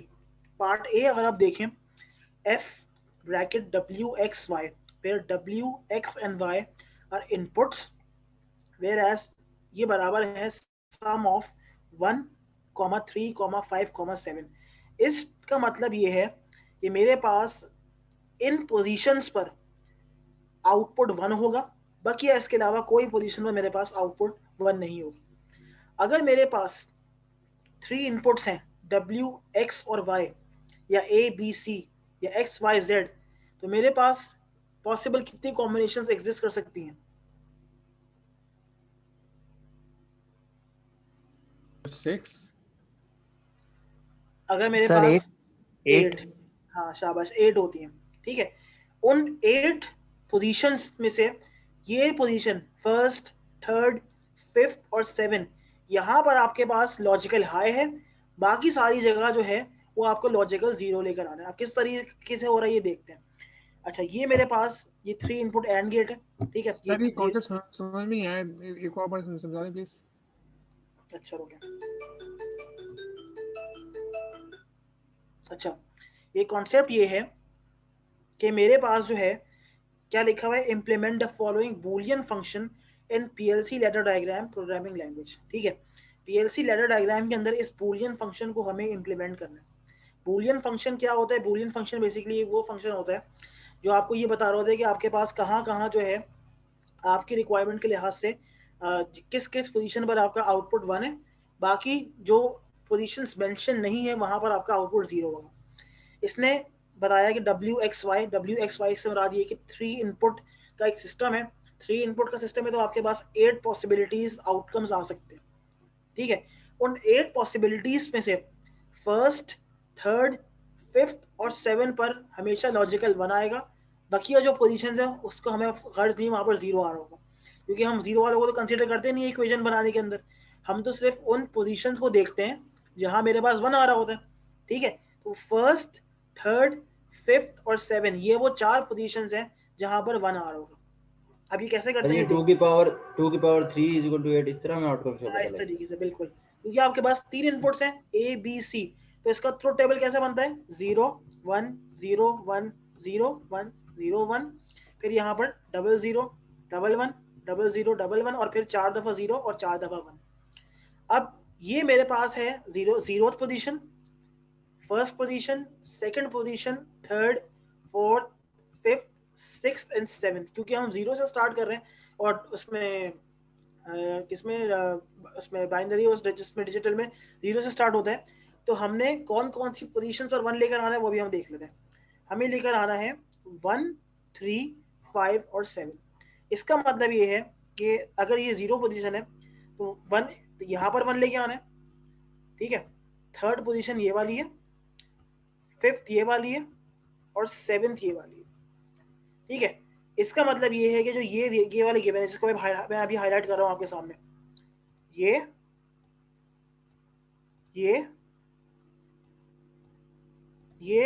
और ये वाली, यहाँ पर 1 आ रहा है, इस बाकी जगह जो है सारा 0 आ रहा है, वो हमें कंसिडर नहीं करना, या हमारे खर्च का नहीं है, तो उसको हम छोड़ दें। तो अगर अब मैं इसकी इक्वेशन बनाऊं तो कैसे बनाएंगे? हमने देखा कि भाई अगर यहाँ पर 1 आ रहा है तो ये है a dash b dash c, ये है a डैश b c, ये है a b डैश c और ये है a b c, और इन सबको आपस में ऐड कर देंगे। ये चीज समझ आई है? Yes sir. ये है a डैश, ये है b डैश c। सर ये आपने 1 3 5 7 कैसे लिखा? ये पोजीशंस हैं बेसिकली, तो ये है तो 1 यहाँ पर सब जगह, सिर्फ पोजीशंस मेंशन की हुई थी। यहाँ पर 1 लेकर आना है और यहाँ पर जहाँ पे मेंशन नहीं है वो 0 है, तो 0 को हम कंसिडर करते ही नहीं है, तो उसको हमने छोड़ दिया, क्योंकि ये बाइनरी फंक्शन ऐसा था, सॉरी बूलियन फंक्शन। इसने हमें बताया कि भाई इन पोजीशंस पर ये पोजीशंस है, फर्स्ट, ये है थर्ड, ये है फिफ्थ और ये है। सर फर्स्ट पहली वाली नहीं होगी? स्टार्ट 0 से होता है ना, ठीक है। 0 1 स्टार्ट 0 से होगा और एंड 7 पे होता है। तो ठीक है आपके सर, पास ठीक। 8 पॉसिबल आउटकम्स, बट स्टार्ट 0 से करते हैं इसको। 0 1 0 1 इस तरीके से करेंगे तो मगर स्टार्ट 0 से होगा, 1 2 3 4 फिर एंड तक 7 पे जाकर एंड हो जाएगा, ठीक है, कोई मसला नहीं है। ये वाली चीज हो गई। तो अब हम क्या करेंगे, इसकी इक्वेशन जो है वो मैं आपके सामने पावर पॉइंट पे बना दूं ताकि आप लोगों को मसला ना हो इसके अंदर, ठीक है जी। तो अब हमने बल्कि इसको अगर हम वही बना सकते हैं तो, क्योंकि हमें बार बार स्विच करना पड़ेगा, मैं इसको यहाँ लिख देता हूँ, इसको मैं यहाँ लिख रहा हूँ, ठीक है। इसको मैं पूरे को यहाँ से लेकर यहाँ तक करता हूँ मर्ज, ठीक है, और इसको मैं यहाँ लिखता हूँ। ये हमारे पास आएगा, अब ए बार लेकर आना है, तो ए बार को मैं किस तरीके से लेके आऊँगा यहाँ पर, तो क्या यार ये तो मसला होगा इसके अंदर। चलो उसको फिर हम वहीं लेके जाते हैं। पहला वाला है ए डैश बी डैश सी, ठीक है। तो हमने कहा अभी पहला वाला हम लिख लेते हैं ए डैश बी डैश सी। आप लोगों को मैं ये समझ गए आप लोग, मुझे बार बार फिर स्विच करना पड़ेगा। बस करना ये है कि जहां जहां 1 आ रहा है उनको आपको आपस में ऐड करना है, सिंप्लीफाई करना है, बेसिस उस बेस पे कि कौन सा कॉमन निकल रहा है, और उसके बाद जब सिंप्लीफाइड वर्जन आ जाएगी तो उसको आपको क्या करना है, एक लेटर डायग्राम की फॉर्म में रिप्रेजेंट करना है, सही है। इस तरीके से जो दूसरा वाला टास्क है वो भी आसान है। दूसरा वाला टास्क क्या कह रहा है, वो कह रहा है कि भाई सर एक मिनट फिर से बताइए, इक्वेशन बनाने के बाद क्या करना है? इक्वेशन बनाने के बाद जिस तरीके से मैंने यहाँ पर कॉमन लेके सिंप्लीफाई किया था ना, मैं कर देता हूँ, तो मुझे लग रहा है कि आप लोगों को मसला होगा। ये है ए डैश बी डैश और सी, फिर है ए डैश बी सी। एक मिनट, इसको हम करते हैं A dash B dash C. देखो A dash B dash C plus A dash B C, ठीक है। एक मिनट हम देखते हैं और क्या है, ए डैश बी सी के अलावा ए बी डैश सी, और ठीक है A B dash C, A B dash C, ठीक है, plus A B dash C plus A B C, ठीक है जी। अब आपने देखना है कि कौन सी चीज कॉमन निकल रही है, क्या कॉमन हो रहा है। अच्छा, अब मैंने गौर से देखा तो क्या क्या चीज कॉमन निकल सकती है, मैंने अब थोड़ा सा सर्च करना शुरू किया, तो मैंने यहाँ पे गौर से देखा कि भाई एक चीज जो मुझे समझ आई, वो समझ आई कि इस टर्म में और इस टर्म में बी डैश सी कॉमन है, ठीक है। तो मैंने इसको लिखा बी डैश सी ए प्लस ए बार, और इस टर्म में बी सी कॉमन है, ठीक है। तो मैंने लिखा plus B C bracket a plus a bar, ठीक है, ये हो गया 1, ये भी हो गया 1, ये बच गया bc plus b dash c। यहां से मैंने देखा, मैंने कहा c कॉमन निकल रहा है, तो ये हो गया b प्लस b डैश, जो कि किसके बराबर है 1 के। एंड में क्या बचा c। बस इतनी सी सिंपल सी बनेगी डायग्राम। कैसे बनेगी, इसका मतलब ये है कि c है, c को जब मैं ऑन कर रहा हूं, जब c मेरे पास ऑन हो रहा है, उस वक्त मेरे पास क्या क्या हो रहा है, गौर से देखना। जब मेरे पास c ऑन हो रहा है, c ये वाली चीज है, जहां जहां c की वैल्यू 1 है, उसी वक्त मेरा आउटपुट 1 आ रहा है। देखो c 1 है, आउटपुट 1 है, c 1 है, आउटपुट 1 है, c 1 है, आउटपुट 1 है, c 1 है, आउटपुट 1 है। तो जो लेटर डायग्राम बनेगी वो कुछ भी नहीं बनेगी, वो आपने सिंपल क्या किया, यहाँ पर एक ओपन कॉन्टैक्ट ले लिया x3 के नाम से, उसके साथ आपने एक आउटपुट बना दिया y1, यह आपका टास्क की डायग्राम बन गई। इसको आपने कह दिया xc कह दो इसको, या x3 कह दो, यहाँ कमेंट पे लिख दोगे दिस इज c इनपुट। ये समझ आई है? Yes sir. ठीक है जी। अच्छा, इसी सर तरीके बस से एक ही स्विच लगाएंगे। हाँ, तो आपके सामने सिंपलीफाई होकर एक ही स्विच आया है, तो एक ही स्विच लगेगा। ठीक है सर। ठीक है। अच्छा, अब हम देखते हैं जो सेकंड एग्जांपल है, वो कह रहा है कि अब आपके पास 4 इनपुट्स हैं, अब ए बी सी के साथ डी भी आ गया। अगर 4 इनपुट्स हैं तो मेरे पास 16 पॉसिबिलिटीज हो सकती हैं आउटपुट्स की। उसमें से मुझे इन पोजीशंस पर 0 1 2 3 5 7 9 11 यहाँ पर मुझे 1 चाहिए, बाकी जो जहाँ मेंशन नहीं है वहाँ मेरे पास 0 होगा। तो अब हम क्या करेंगे, अब जहाँ जहाँ मेंशन किया हुआ है 0 1 2 3 5 7 9 11, तो अब हम यहाँ 1 लेकर आएंगे। ठीक है, 0 पोजीशन ये रही, यहाँ 1 है, 0 1 2 3 5 के बाद 7 था, 7 9 और 11। इसके अलावा और कहीं 1 है तो देख लेते हैं, इसके अलावा और कहीं 1 नहीं है। ठीक है, तो अब हमें क्या करना है, वही काम करना है जो हमने अभी तक किया है। कौन सा काम करना है कि जो जो हमने सेलेक्ट किया हुआ है उसकी इक्वेशन बनानी है। इसको हम हाईलाइट कर देते हैं, जहां जहां 1 आ रहा है उसको हमने हाईलाइट किया, इसको भी हाईलाइट कर दिया, इसको भी हाईलाइट कर दिया, और इन सबको हाईलाइट कर दिया जहां जहां 1 आ रहा है। अब इसकी इक्वेशन बनाएंगे। ठीक है, पहले वाली की इक्वेशन क्या बनेगी, इसकी कौन बताएगा, इसकी इक्वेशन क्या बनेगी, A bar B bar C bar D बार। शाबाश। इसके बाद इस तरीके से जहां जहां 0 आ रहा है उन सब पे बार आएगा, और जिस पे 1 आ रहा है वहां पर बार हट जाएगा। फिर आपको क्या करना है, अब यहाँ पर थोड़ा सा मसला होगा ग्रुपिंग करने में और सिंप्लीफाई करने में, तो वो आपको एक दफा देखना पड़ेगा कि आप किस तरीके से सिंप्लीफाई कर रहे हैं। कोशिश ये होनी चाहिए कि जितना सिंप्लीफाई हो सकता है उतना सिंप्लीफाई करें। सिंप्लीफाई करने से क्या फायदा होगा, अगर देखो, अगर मैं इसको सिंप्लीफाई ना करूं और ऐसी बना दूंगा तो कोई मसला नहीं है, आंसर तब भी ठीक है, बट ये इससे ये शो होगा कि आपको जो है ना चीज़ों को सिंप्लीफाई करना नहीं आता और आपके पास कॉम्प्लेक्सिटी लेवल ज़्यादा है आपके काम में।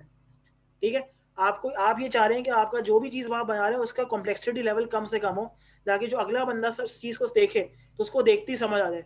अब अगर मैं इस एग्जाम्पल में देखूँ तो दिखने को तो बहुत बड़ी थी, बट जब सिंप्लीफाई किया तो ये मालूम हुआ कि जब मेरे पास C1 है तब आउटपुट 1 है, तो एक ही कॉन्टैक्ट से मैंने इस प्रोग्राम को रिप्रेजेंट कर दिया।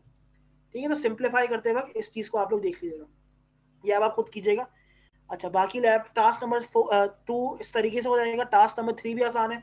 टास्क नंबर 3 में वो कह रहा है implement the given Boolean function having don't care condition. Don't care conditions क्या होती हैं, डोंट केयर कंडीशन का मतलब ये है कि मुझे पता नहीं है कि वहां पर 0 आएगा या 1 आएगा, बट अगर उसने आपको इस सवाल में मेंशन कर दिया है तो अब आपको करना ये है कि जितनी भी पोजीशंस यहां से लेकर यहां तक मेंशन्ड है, 0 1 5 9 3 14 15 3 4 7 10 11, इन सब पे आपको अज्यूम करना है कि आपके पास 1 आ रहा है, और जो थोड़ी थोड़ी बच जाएंगी वहां पर 0 है। डोंट केयर कंडीशन को हम शो करते हैं x से, बट कंसीडर इसको हम करेंगे कि वहां पर 1 ही आ रहा होगा। ठीक है सर, सर डी का टेबल जो स्मॉल डी है इसका टेबल अलग बनेगा? नहीं, अलग नहीं बनेगा। देखो मैं आपको समझाता हूँ, ये पूरा एक अकेला फंक्शन है। ठीक है, मैं तुम्हें इस पे समझाता हूँ इधर। ठीक है, इसको मैं इधर समझाता हूँ, इसको मैंने यहाँ से हटा दिया। कौन, अच्छा पहले हम देखते हैं कि ये कौन कौन सी आ रही है। ये है 0 1 5 9 13 14 15। 0 1 5 9 मैं इसको यहाँ मेंशन कर देता हूँ। 0 यहाँ पर 1 आएगा, 1 5 कहाँ आएगा, 0 1 2 3 4 5 9 9 कहाँ आएगा, 6 7 8 यहाँ 1 आएगा, 13 14 15 10 11 12 13 14 15। ये आपके पास वो कंडीशंस हैं जहां आपके पास 1 आना चाहिए था। अब डोंट केयर कौन कौन सी है, 3 4 7 10 11।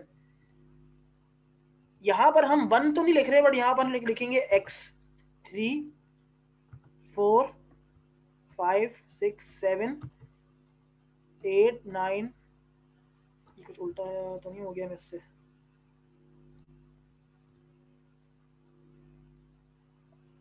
मैंने ये गलत कर दिया मेरे ख्याल से। 10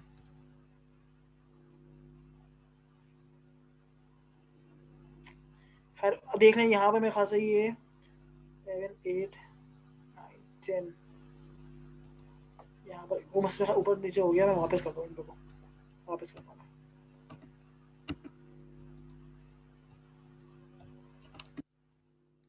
ठीक है, इसको मैं करता हूँ यहाँ से नो फिल।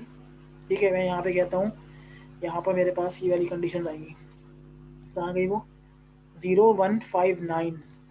ठीक है, ये 0 है, 0 1 2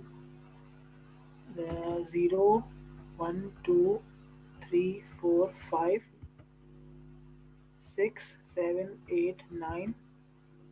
ठीक है, इसके अलावा कहाँ कहाँ आना है, 13 14 15 9 10 11 12 13 14 15। ठीक है, यहाँ 1 आ गया। डोंट केयर कंडीशंस मेरे पास आ रही हैं 3 4 7 10 11। ठीक है, 3 मेरे पास कहाँ पर आ रहा है, 0 1 2 3 4 7 5 6 7 8 9 10 और 11। ठीक है, ये मेरे पास डोंट केयर कंडीशंस आ गई और मेरे पास ये। ठीक है, बट यहाँ पे हमने लिखा तो x है, बट इस डोंट केयर को हम 1 भी ले सकते हैं और 0 भी ले सकते हैं। तो इसको हम 1 लेंगे, इसको हम 1 लेकर इसको अपनी कैलकुलेशन में इंक्लूड करेंगे। अब ये जितनी भी जगह यहाँ मेंशन्ड है, इन सब पे हमने 1 लेके और फिर वैसा ही काम करना है जो अभी हम कर रहे थे। आई बात समझ? डोंट केयर को भी हम 1 लेके चलेंगे और इसको सॉल्व करेंगे। सही है सर? अगर इक्वेशन थोड़ी बड़ी बन रही होगी तो जी, जितने प्लस के पैरामीटर्स आ रहे हैं वो सारे पैरेलल में हो जाएंगे। बिल्कुल, जितने प्लस के अगर आ रहे हो और सिंप्लीफाई भी नहीं हो पा रही तो फिर वो सब आपस में पैरेलल होने पड़ेंगे लाजमी। बट इसका ऐसा होगा नहीं, इतना मैं आपको गारंटी दे सकता हूँ। सिंप्लीफाई करने का तरीका ये होता है कि आप सारों को एक साथ ना लिखें। आप स्टार्ट करें टॉप से और आपने शुरू के 2 ले लिए, अगर सिंप्लीफाई हो रहा है तो आपने सिंप्लीफाई किया और फिर अगले 2 ले लिए, फिर अगले 2 ले लिए, 2 करके लें, 2 करके लेंगे। उसके बाद क्या करेगा, फिर जो बच गए उनमें से 2 करके लें। तो इस तरीके से आपको स्टेप बाय स्टेप तोड़ना पड़ेगा इसको। अगर आप एक साथ सारे लिख देंगी तो फिर तो आपको कंफ्यूजन लाजमी होने वाली है। आप क्या करें, 2 करके इसको सेलेक्ट करें। जैसे आपने फर्स्ट करें, पहले इनको सेलेक्ट कर लिया और इसको सिंप्लीफाई किया, यहाँ लिख दिया, फिर ये 2 ले लिए, इनको सिंप्लीफाई किया, यहाँ लिख दिया, फिर चेक किया कि भाई पहले और दूसरे में कोई सिंप्लीफिकेशन आ रही है हाँ, तो उसको और सिंप्लीफाई किया। इस तरीके से इनको ब्रेक कर दीजिएगा, फिर वो होता जाएगा आराम से। सही है? अच्छा, अगर डोंट केयर के 0 लेंगे तो क्या होगा? नहीं, डोंट केयर पे 0 हमें लेना नहीं है, डोंट केयर पे हम 1 ले रहे हैं। अगर डोंट केयर पे आप 0 लोगे तो फिर आप जो है बेसिकली वैसे ले सकते हैं, एक्सप्रेशन में मेंशन नहीं होंगे ना, मेंशन नहीं है, हम ऐसे 0 ले सकते हैं। बट इसमें ये है कि मैं आपको कह रहा हूँ कि आपको 1 लेना है। अच्छा, अब टास्क नंबर 4 आ जाओ। टास्क नंबर 4 भी बिल्कुल ऐसा ही है। कह रहा है the input to combination logic circuit is a four bit binary number. इसका मतलब ये है कि आपके पास 4 इनपुट्स का एक बेसिकली 4 इनपुट्स है ABCD। Design the logic circuit with 2 outputs Y1। अच्छा, 2 मुख्तलिफ आउटपुट्स हैं आप। ठीक है, मतलब इनपुट तो आपके पास 4 हैं, इनपुट 4 होने से आपके पास कॉम्बिनेशन तो 16 आ रहे हैं, बट आउटपुट आपके पास 2 मुख्तलिफ तरीके के हैं। कैसे? इसको हम यहाँ लेबल कर देते हैं, इसको मैं पूरा यहाँ से मिटाता हूँ और ये सवाल थोड़ा सा मैं आपको समझा देता हूँ। इसको मैंने यहाँ पे नोफल किया, इसको मैंने कहा this is called y1, this is called y2, ठीक है जी। अच्छा, अब वो ये कह रहा है कि design develop PLC program in ladder logic for the same test the output by running the PLC program. कह रहे हैं y1 जो आपके पास आउटपुट है वो 1 कब होगा? वो कह रहा है कि आउटपुट आपका y1 1 जब होगा if the input binary number is 5 और लेस। ये कंडीशन इसने दे दी y1 को हाई करने की। कंडीशन ये है कि जो बाइनरी इक्विवेलेंट नंबर है in decimal sorry in digital numbers का वो 5 या 5 से कम होना चाहिए। अच्छा, मैंने यहाँ पर देखा, मैंने कहा ये 0 आ रहा है, ये 5 या 5 से कम है, तो यहाँ पर मेरा आउटपुट y1 हाई होगा। ये 1 सॉरी यहाँ मेरे पास 1 आ रहा है, ये भी 5 से कम है, ये भी हाई होगा। ये 2 है, ये 3 है, ये 4 है और ये 5 है। बाकी अब 5 से बड़ा होना शुरू होगा क्योंकि अभी 6 या 7 आ रहा है, तो ये बाकी सारे 0 हो गए। 0 0 0 0 0 0 0 0। तो इसका मतलब ये है कि आपको ये पूरी ब्रांच ऊपर की कंसीडर करनी है y1 के लिए और इक्वेशन बनानी है, सिंप्लीफाई करना है, लेटर डायग्राम बनानी है। पार्ट 2 में कह रहा है y2 1 कब होगा? जब बाइनरी नंबर इक्विवेलेंट 9 होगा या 9 से बड़ा होगा। तो अब यहाँ पे चेक करना पड़ेगा कि 9 कहाँ से शुरू हो रहा है। मैं चेक कर लेता हूँ। ये मेरे पास है 0 1 + 2 3 3 + 4 7। ये आपके पास है 2 की पावर 3 0 1 सर 22 से होगा। हाँ 22 से यहाँ से शुरू हो रहा है, ठीक है। तो 1 1 1 1 1 1 1। बाकी सारे जो हैं इसको हम करते हैं 1 और ये बाकी ऊपर वाले सारे 0 हैं। 0 0 0 0 0, ठीक है। तो इन दोनों के लिए अलग अलग डायग्राम्स बनेंगी लेटर। तो ये y1 हो गया और ये y2 हो गया आपका। क्लियर है? समझ आई है? सर एक मिनट, दूसरी कंडीशन दिखाया पहले। सर इसके अलग अलग इक्वेशन बन के अलग अलग सिंप्लीफाई करेंगे सर। बिल्कुल, दोनों अलग अलग होंगे ये।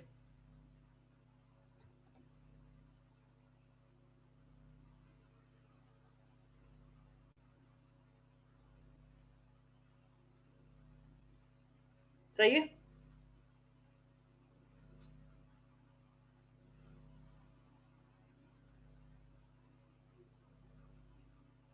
अच्छा, अब अगर नमाज का ब्रेक अभी लेना है मगरिब का तो अभी ले लें, फिर हम 6:30 या 6:35 तक वापस शुरू करेंगे। और लैब नंबर 2 जो है वो भी छोटी सी है, वो भी बस कंडीशन बेस्ड है, वो आपको समझा दूंगा किस तरीके से करनी है। सर मैं मीटिंग लीव कर रहा हूँ क्योंकि मेरे को काम है जरा, तो आप काइंडली अटेंडेंस लगा देंगे।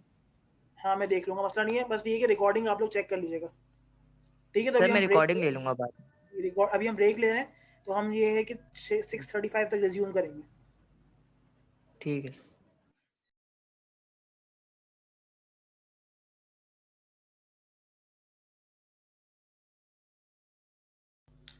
जी मैं वापस आ गया हूँ और अब क्लास वापस रिज्यूम कर रहे हैं। तो जिस तरीके से हम लोगों ने लैब नंबर 1 में बात की कि आई होप कि जो लोग बैठे हैं वो सुन रहे होंगे। लैब नंबर 1 के अंदर हम लोगों ने यूजिंग ट्रुथ टेबल हम लोगों ने कुछ इक्वेशंस कंप्यूट की और इक्वेशंस को सिंप्लीफाई करके हमने उनको जितना सिंप्लीफाई वो हो सकती थी उनको हमने सिंप्लीफाई किया। एंड देन उस फाइनल इक्वेशन या एक्सप्रेशन के ज़रिए हम लोगों ने एक सिंपल लेटर डायग्राम को तरतीब दिया जो बेसिकली उन सर्टन सिनेरियोज के अंदर काम हम लोग कर रहे थे, ठीक है। अच्छा, अब हम कुछ रियल लाइफ सिनेरियोज को उसी कॉन्सेप्ट को लेते हुए कुछ रियल लाइफ सिनेरियोज या इम्प्लीमेंटेशंस को हम लोग देखेंगे, कंडीशंस को, और फिर हम देखेंगे कि भाई किस तरीके से ये चीज़ काम कर सकती है। तो लैब नंबर 2 में कोई नया कॉन्सेप्ट ऐसा नहीं समझाना मुझे, बस मुझे 3 सवालात दिए हुए, वो तीनों सवालात आपको एक दफ़ा मैं इसको बेसिकली आपको एक ओवरव्यू दे देता हूँ कि किस तरीके से करना है और फिर आप जो है उसको बआसानी कर सकते हैं, ठीक है। तो लैब नंबर 2 जो है is a continuation of lab number 1, जिसके अंदर बस ये है कि रियल लाइफ एप्लीकेशंस और रियल लाइफ सिनेरियोज के जरिए वही सवालात जो है वो आपको समझाए गए, ठीक है जी। अच्छा, अब पहला सवाल वो कह रहा है आपसे क्वेश्चन नंबर 1 के अंदर, an underground car park must have a ventilation system to keep the drivers going in supplied with fresh air। सही है।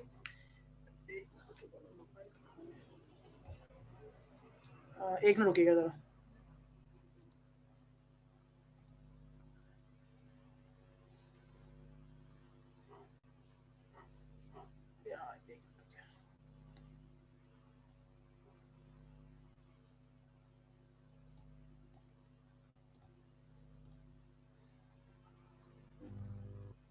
अच्छा जी, तो हम लोगों ने बेसिकली ये देखना है कि एक अंडरग्राउंड कार पार्क है, must have a ventilation system to keep the drivers going in supplied with fresh air.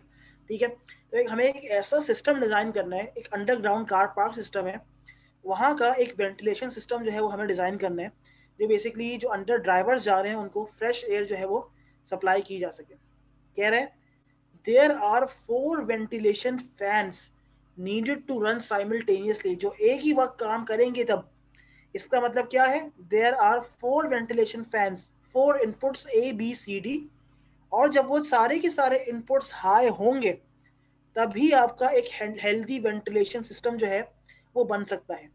ये लाइन समझ आई है, यहाँ से लेकर यहाँ तक इसने लिखी है, there are 4 ventilation fans needed to run simultaneously, एक ही वक्त पर, for a healthy ventilation system.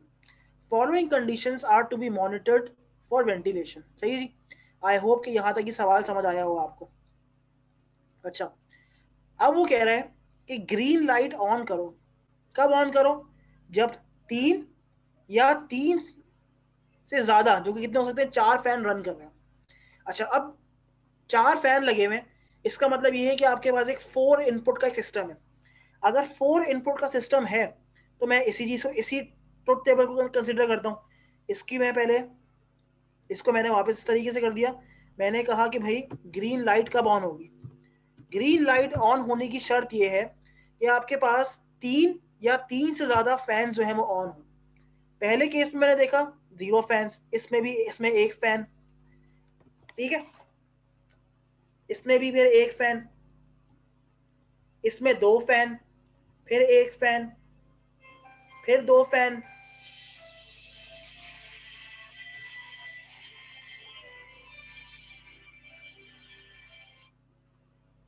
ठीक है, फिर इसमें भी 2 फैन, फिर इसमें 3 फैन। अब ये मुझे कुछ कंडीशन सही लग रही है। मैंने कहा भाई ग्रीन लाइट जब ऑन होगी जब 3 या 3 से ज्यादा फैंस आपके पास ऑन होंगे। तो मैंने कहा इसको हम करते हैं 1। यहाँ पर कितना है, एक फैन, 2 फैन, 2 फैन, अब 3 फैन, ठीक है, मैंने इसको भी 1 कर दिया। देन अगेन 2 फैन, फिर 3 फैन, इसको मैंने 1 कर दिया, ठीक है। सेकंड लास्ट को भी मैंने,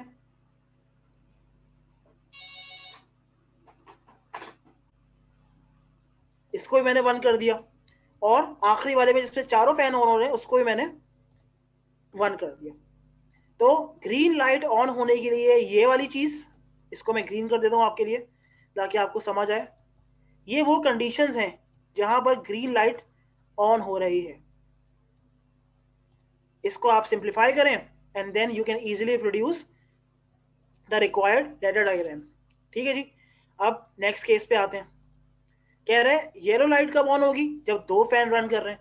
तो अब आप क्या करेंगे, चेक करेंगे कहाँ पे 2 फैन, सिर्फ 2 फैन रन कर रहे होंगे, वहां पर आपने येलो लाइट वाली कंडीशन को ऑन कर दिया। रेड लाइट कब का हो गया, जब 1 फैन रन कर रहा है, indicating that the ventilation is इनएडिक्वेट।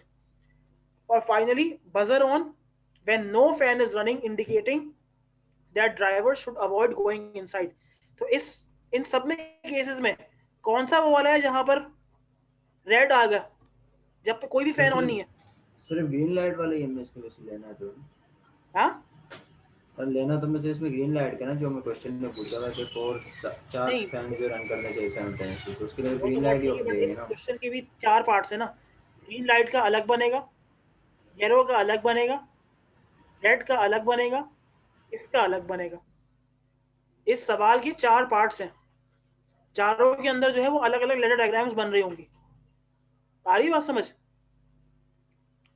Green light का मैंने आपको समझा दिया कि कैसे बनेगी, येलो का आप खुद बनाएंगे, रेड का भी खुद बनाएंगे, और बजर का भी आप खुद बनाएंगे। सही है, क्लियर है? ये सवाल क्लियर है जी? कोई मसला हो तो पूछ लो, फिर मैं आगे बढ़ता हूँ। सर क्लियर है। गुड। अच्छा जी, अब थोड़ा सा ये सवाल जो नेक्स्ट वाला है, थोड़ा सा जो है ना इसका लेवल उससे थोड़ा सा ज्यादा है, पर है आसान, कोई मसला नहीं है। कह रहे हैं एक कार वॉश सिस्टम है। In a car wash system, whenever a car is present in the car wash area, you need to check the following conditions. ठीक है जी, उसने कहा कि जब रेड लाइट ऑन करो, अच्छा अब क्योंकि कार है और कार हमें नहीं पता कि कितनी कार्स एक वक्त पे आ सकती हैं या नहीं आ सकती, तो हमें भी यहाँ पर नंबर ऑफ इनपुट्स को स्पेसिफाई नहीं कर सकते। इसका मतलब ये है कि अब हम जो काम इक्वेशन के जरिए कर रहे थे वो काम हम अब यहाँ नहीं कर सकते, इक्वेशन वाला काम। अब हमें जो यहाँ पर इसने कंडीशंस दी हुई हैं, हमको उन कंडीशंस को पढ़ना है और उस लिहाज से अपना सिस्टम डिजाइन करना है। जहां पर उसने फिक्स नंबर ऑफ इनपुट्स बता दिए तो वहां तो हमने आसानी जो है वो डायग्राम से और इक्वेशन से वो काम कर लिया। बट जहां पर नंबर ऑफ इनपुट वेरी कर रहे होंगे वहां पर जो है ना, फिर आप जो है उसको उस फॉर्मूले से उस तरीके से नहीं कर सकते। फिर आपको क्या करना है कि स्टेप बाय स्टेप कंडीशन पढ़ते जाना है और उस चीज को इम्प्लीमेंट करते आना है। कह रहे हैं रेड लाइट को ऑन कर दो, इसका मतलब है कि रेड लाइट एक आउटपुट कॉइल है और वो कब ऑन हो रही है, when a car is present in the car wash system. तो आपने जो कार की प्रेजेंस है उसको आपने एक ओपन कॉन्टैक्ट से शो कर दिया x0 से। जब x0 आएगा तो रेड लाइट जो है वो ऑन हो जाएगी। ठीक है, इसको अगर हम शो करें तो मैं आपके सामने इसको यहाँ बना भी देता हूँ ताकि कोई मसला ना हो। ठीक है, मैंने क्या किया, मैं यहाँ पे लेके आया इसको, मैंने कहा कि भाई इसको मैंने कहा x0, इसको हम कहते हैं कि इसके कमेंट हम कर देते हैं कि कार प्रेजेंट है। ठीक है, कार प्रेजेंट मैंने कर दिया, ओके। और इसके प्रेजेंट होने से क्या ऑन हो रहा है, रेड लाइट। तो मैंने कहा कि y0 को आप कर दो रेड लाइट। ओके, पहला स्टेप समझ आ गया, पहला पॉइंट। फिर वो कह रहा है कि पंप एंड वाटर आउटलेट को ओपन करो, पंप और वाटर आउटलेट को ओपन करो when operator turns on the water nozzle. अच्छा, अब एक सवाल है, एक बात है कि pump and water outlet open करना है और एक कार वॉश सिस्टम है, तो ऑब्वियस सी बात है कि पानी मैं किसी दीवार पे तो नहीं मार रहा हूँ, या ऑपरेटर जो नोजल खोल रहा है वो ऐसे हवा में तो नहीं खोल रहा होगा कि उसका जब दिल चाहा खोल दिया, जब दिल चाहा बंद कर दिया। जाहिर सी बात है कि जब गाड़ी अंदर मौजूद है, रेड लाइट ऑन हो चुकी है, तभी ऑपरेटर जो है वो इसको टर्न ऑन कर रहा होगा। इसका मतलब ये है कि जो pump and water outlet open जो आउटपुट है, मेरा जो आउटपुट कॉइल है, वो एक तो डिपेंड कर रही है ऑपरेटर पर, दूसरा वो किस पर डिपेंड कर रही है,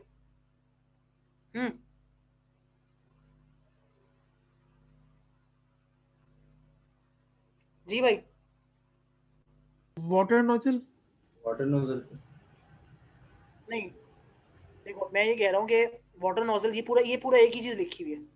मैं कह रहा हूँ कि पंप एंड वाटर, हाँ सर सेंसर या फिर रेड लाइट कंडीशन तो सेम ही लिखी हुई है ना उन्होंने। ये डिपेंड कर रही है, रेड लाइट ऑन है और रेड लाइट ऑन कब होगी, जब गाड़ी प्रेजेंट होगी अंदर। इसका मतलब ये है कि अब अगर मैं इसको यहाँ शो करूँ तो कैसे शो करूंगा, मैं x0 यहाँ पर लेकर आऊंगा। यहाँ पर मैंने कहा कि x0 को तो मुझे लाना पड़ेगा, साथ साथ मैं एक x1 लेकर आता हूँ, जिसको मैं कहता हूँ, क्या कहता हूँ इसको, मैं कहता हूँ कि nozzle by the operator nozzle, operator nozzle. ठीक है, ये मेरे पास x1 हो गया, जो कि किसको ऑन कर रहा है, जो कि ऑन कर रहा है पंप को। तो पंप मेरे पास एक डिफरेंट आउटपुट है, y1 कह देते हैं इसको हमने कह दिया वाटर पंप, वाटर PUMP। ठीक है, तो ये दो चीजें हो गई। अच्छा, एक और काम ये कर सकते हैं कि अगर आप चाहो तो x0 की जगह यहाँ पर जो है ना, क्योंकि अच्छा हाँ, एक और चीज, अब जहन में एक सवाल आ सकता है कि सर आपने यहाँ पर x0 से आपने रेड लाइट ऑन की, तो रेड लाइट को हमने यहाँ क्यों नहीं यूज किया, हमने यहाँ पर x0 को ही क्यों यूज किया, कोई बता सकता है मुझे? देखें, मैंने कार मेरी अंदर आई, मेरी रेड लाइट ऑन हो गई। रेड लाइट ऑन होने का मतलब है कि गाड़ी आ चुकी है। जैसी गाड़ी आई, ऑपरेटर ने नोजल खोला, पानी बाहर फ्लो करना शुरू कर दिया। तो ये मैं कह रहा हूँ कि मैं इसको यहाँ क्यों नहीं लिख सकता y0 को इस तरफ, यहाँ मैंने x ही क्यों लिखा? सर इनपुट है ना, हाँ, तो कॉन्ट्रैक्ट है ना, ये तो हमारे पास हाँ, कॉन्ट्रैक्ट और कॉइल में फर्क है ना। बिल्कुल ये पूछा जा रहा था। यहाँ इस तरफ, क्योंकि ये पीएलसी की जो कोडिंग है, ये लेफ्ट से राइट फ्लो करती है, इनपुट्स को एनालाइज करती है, उसके अकॉर्डिंगली आउटपुट्स को एक्टिवेट करती है। तो यहाँ पर कभी भी आउटपुट्स नहीं आ सकते, यहाँ पर हमेशा इनपुट्स ही आएंगे। और हमें ये बात पता है कि भाई x0 से y0 ही ऑन होगा ना, तो x0 को इधर ही ले आओ। ठीक है जी। अच्छा, अब पढ़ते हैं दूसरा कमेंट। वो क्या कह रहा है? ठीक है भाई, आपने क्या किया, नोजल ऑन कर दिया और गाड़ी जो है वो धुलना शुरू हो गई आपकी। अब कह रहा है कि गाड़ी धुल चुकी है, कह रहा है कि अब आपको ड्रायर ऑन करना है। ठीक है, अब ड्रायर ऑन अगर करना है आपको, तो ड्रायर ऑन करने के लिए आपको कह रहे हैं कि ऑपरेटर जो है ना, वो जब ड्रायर ऑन करेगा when the operator turns of the water nozzle, जब वाटर नोजल जो है वो टर्न ऑफ हो जाएगा, उसके बाद ही आपका जो है वो ड्रायर ऑन होगा। सही है। तो अब इसको हम क्या करेंगे, अब थोड़ा सा ये पार्ट जो है ना वो आपका एक तरीके से इसका ट्रिकी है। अच्छा, एक कंफर्मेशन ये है कि ड्रायर ऑन होने की एक शर्त ये है कि आपके पास गाड़ी का अंदर मौजूद होना लाजमी है। दूसरा बात ये है कि उस बंदे ने नोजल को बंद कर दिया। ठीक है, अब वापस करते हैं इसको इस तरीके से, गाड़ी का अंदर होना लाजमी है X0, बट ऑपरेटर जो है नोजल वाला, अब उसको हमें बंद करना है। इसका मतलब ये है कि अब अगर मुझे चीज़ बंद करनी है, 0 पर लेकर आनी है, तो मैं यहाँ पर नॉर्मली ओपन यूज करूंगी, नॉर्मली क्लोज यूज करूंगा कॉन्टैक्ट, क्योंकि अब नोजल बंद करना है मुझे। क्लोज। हाँ, अब मैं यूज करूंगा यहाँ पर नॉर्मली क्लोज्ड, वो भी X1 का। जब ये चीज हो गई, इसमें क्या होगा, इसका मतलब ये है कि जब मैंने इसको बंद किया, इसको बंद करने से बता दिया कि मैंने इसको कमांड दी कि तुम बंद हो जाओ, जब ये बंद होगा और गाड़ी भी अंदर मौजूद है, इससे मेरे पास एक ड्रायर ऑन हो जाएगा, इसको हम कह रहे हैं Y2। ठीक है, गाड़ी ड्राई होना शुरू हो गई। अब आखिरी वाली चीज क्या कह रहे हैं, वो कह रहे हैं ग्रीन लाइट ऑन कर दो, या जब गाड़ी अंदर कोई मौजूद गाड़ी नहीं है। इसका मतलब ये है कि ये जो आखिरी वाली कमेंट है, ये पहली वाली कमेंट का उलट है। सही है, ग्रीन लाइट ऑन होने की शर्त ये है कि अंदर गाड़ी 0 है, अंदर गाड़ी नहीं है। अब क्या करें? सर थर्ड भी तो सेकंड का उलट है ना? हाँ बिल्कुल, थर्ड भी सेकंड का उलट ही है, एक तरीके से बिल्कुल कह सकते हैं। ठीक है, तो मैंने यहाँ पर कहा कि X0 कार गॉन, और कार जाने से कौन सी लाइट ऑन हो गई? ग्रीन लाइट, जिसको मैंने Y3 कह दिया, ग्रीन लाइट। ठीक है जी, और यहाँ पर आपने एंड कर दिया इसको END, तो ये आपका कोड एंड हो गया। कमेंट्स का यूज आपको काफी हद तक हेल्प करता है कि आप लेटर डायग्राम को समझ सकें और उसको, तब इसके आपको समझ आएगी वो। ये सवाल क्लियर है? कोई मसला तो नहीं है इस सवाल के अंदर? No sir. ठीक है, गुड। अब आ जाएं आखिरी सवाल पे। आखिरी सवाल हमारे पास वो भी आसान सा है, कोई मसला नहीं है। एक मिनट,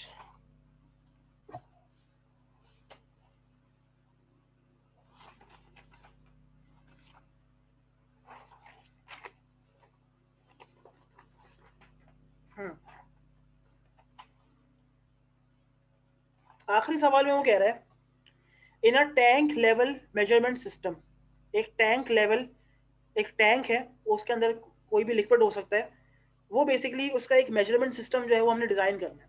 ठीक है जी, तो एक टैंक लेवल का मेजरमेंट सिस्टम हमें डिजाइन करना है। अच्छा, टैंक लेवल, इसको थोड़ा सा गौर से अगर समझने की कोशिश करें, तो मैं आपके सामने यहाँ पर इसको ड्रॉ करता हूँ। अमजद, मेरे पास असल में रन नहीं हो रहा, मैंने रन पिछली बार किया था, तो मैंने आपको बताया था शुरू में मेरे पास ये जो है, मैं जैसे अगर इसको रन करता हूँ, चलो मैं आपको रन करके दिखाता हूँ। इसको मैंने सिमुलेट किया, इसको मैंने रन किया, और इसको मैंने ऑनलाइन किया। ठीक है, तो ये मेरे पास असल में इशू ही आ रहा है कि मैं अगर रन भी करता हूँ तो मेरे पास ये रन नहीं हो रहा, क्योंकि एक मिनट,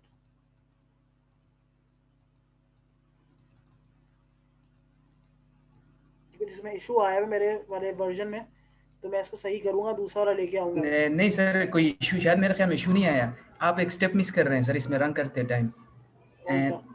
सिमुलेट के बाद ना सर, हम पहले इसको दोबारा स्टॉप कर दें सर। हाँ सिमुलेशन, हाँ सिमुलेट करें दोबारा सिमुलेट, फिर उसके बाद यहाँ पे कोड लिखा होगा कहीं पे, हाँ कोड लिखा हुआ ना सर, नहीं इस कंट्रोल F7 करें, या यहाँ पे जी सर कोड लिखा हुआ एक रेड डॉट के साथ, उसके नहीं उसके साथ ही साथ बिल्कुल सर, या उसके साथ वाले, जी बिल्कुल उस पर, जी सर अब इसके बाद दोबारा ऑफ, हाँ ओके, और उसके बाद जहाँ से आपने सिमुलेट किया था ऑफलाइन वाले में,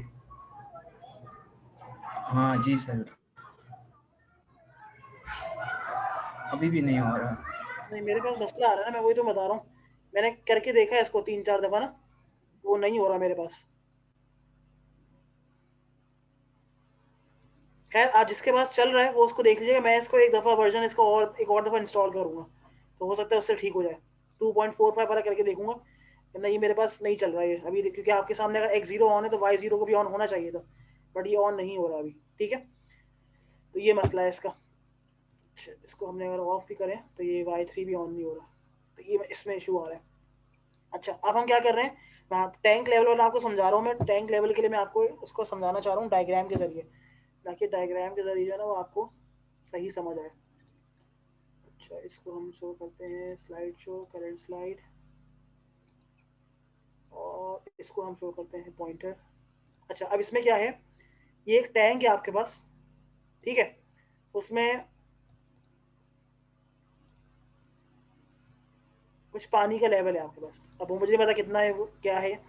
अब आपने क्या किया हुआ है, कुछ सेंसर्स आपने लगाए हुए, ठीक है, एक सेंसर आपने बिल्कुल यहाँ लगाया हुआ है, ठीक है, हो सकता है एक सेंसर आपने यहाँ लगाया हुआ बिल्कुल बीच में, और एक आपने बिल्कुल यहाँ टॉप पे लगाया। इसको हमने कह दिया S1, इसको हमने कह दिया S2, और इसको हमने कह दिया S3। 3 सेंसर लगाए हुए हमने, जो कि बेसिकली पानी के लेवल को डिटेक्ट करने के लिए हम लोग यूज़ कर रहे हैं। ये अंदर जो भी इसका हम कहते हैं भाई लिक्विड है अंदर,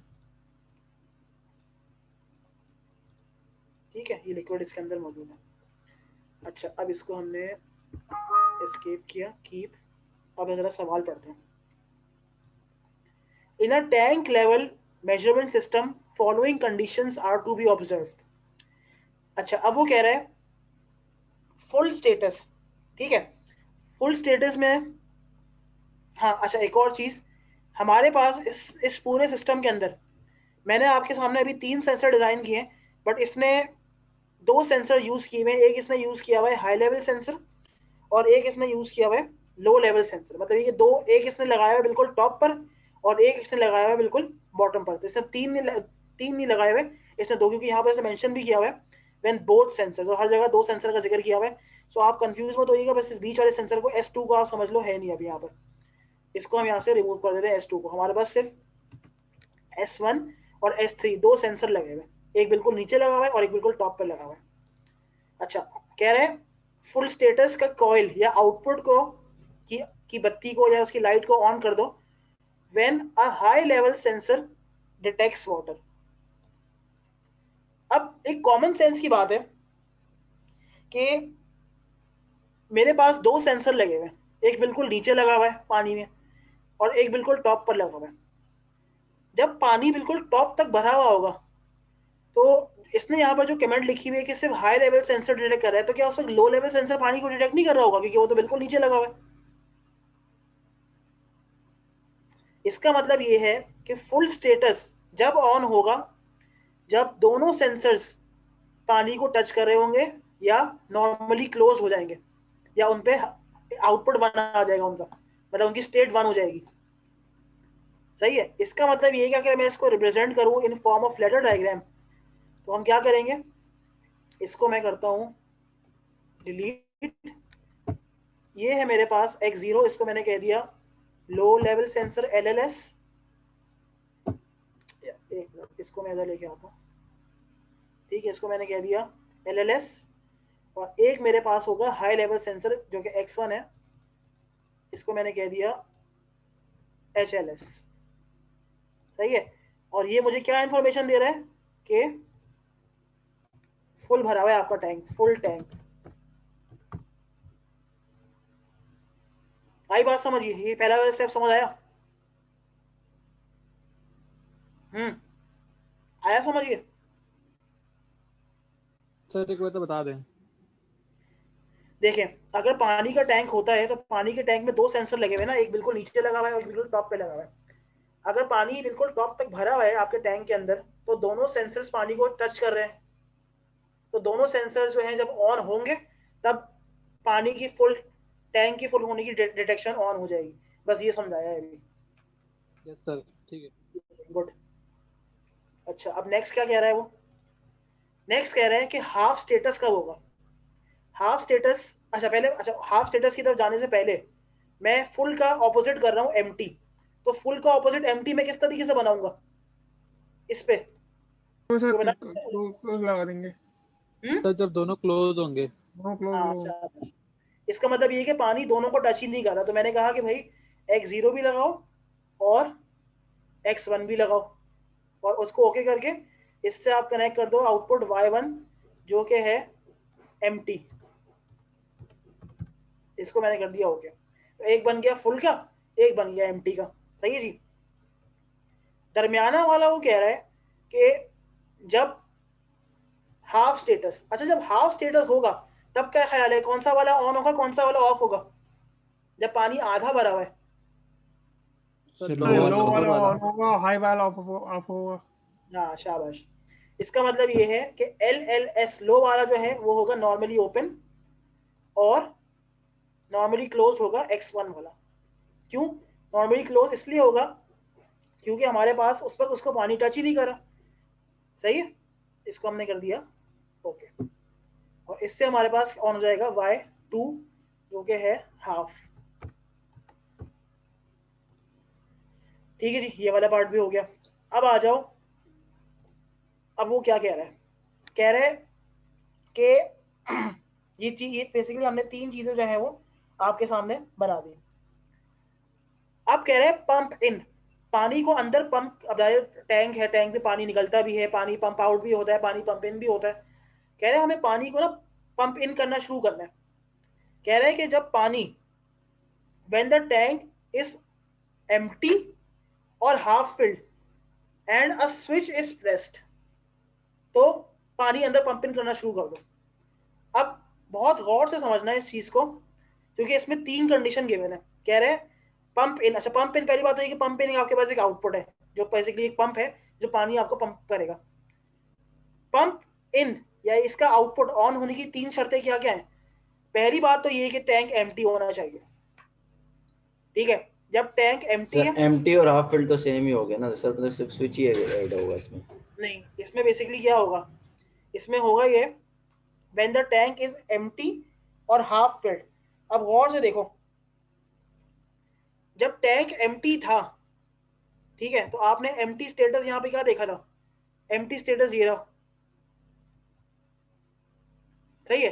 अब हमें क्या किया, मैं इसको अगर कॉपी हो सकता है ये, तो ये कॉपी करता हूँ मैं यहाँ पे, कंट्रोल V, इसको मैं यहाँ से डिलीट करता हूँ। एम्प्टी की ये शर्तें थी। सही थी, एम्प्टी के आ गया। और का मतलब क्या होता है? Parallel branch. क्योंकि और गेट में हमने क्या किया था? पैरेलल ब्रांच लगाई थी। सीरीज या एंड गेट में क्या होता है? मल्टीप्लिकेशन के अंदर सीरीज, मतलब उसमें सीरीज ब्रांच लगती है, और जब और लिखा होता है तो पैरेलल ब्रांच लगती है। और हाफ फील्ड और इन दोनों कंडीशन के साथ क्या एंड हो रहा है? स्विच का प्रेस होना। इसका मतलब गौर से देखना, हाफ फील्ड की कंडीशन क्या थी? हाफ फील्ड की कंडीशन ये थी। इसको मैंने इन दोनों को कॉपी किया, कंट्रोल C, इसको मैंने यहाँ किया कंट्रोल V, और ये दोनों आपस में है पैरेलल में। क्या है? पैरेलल में।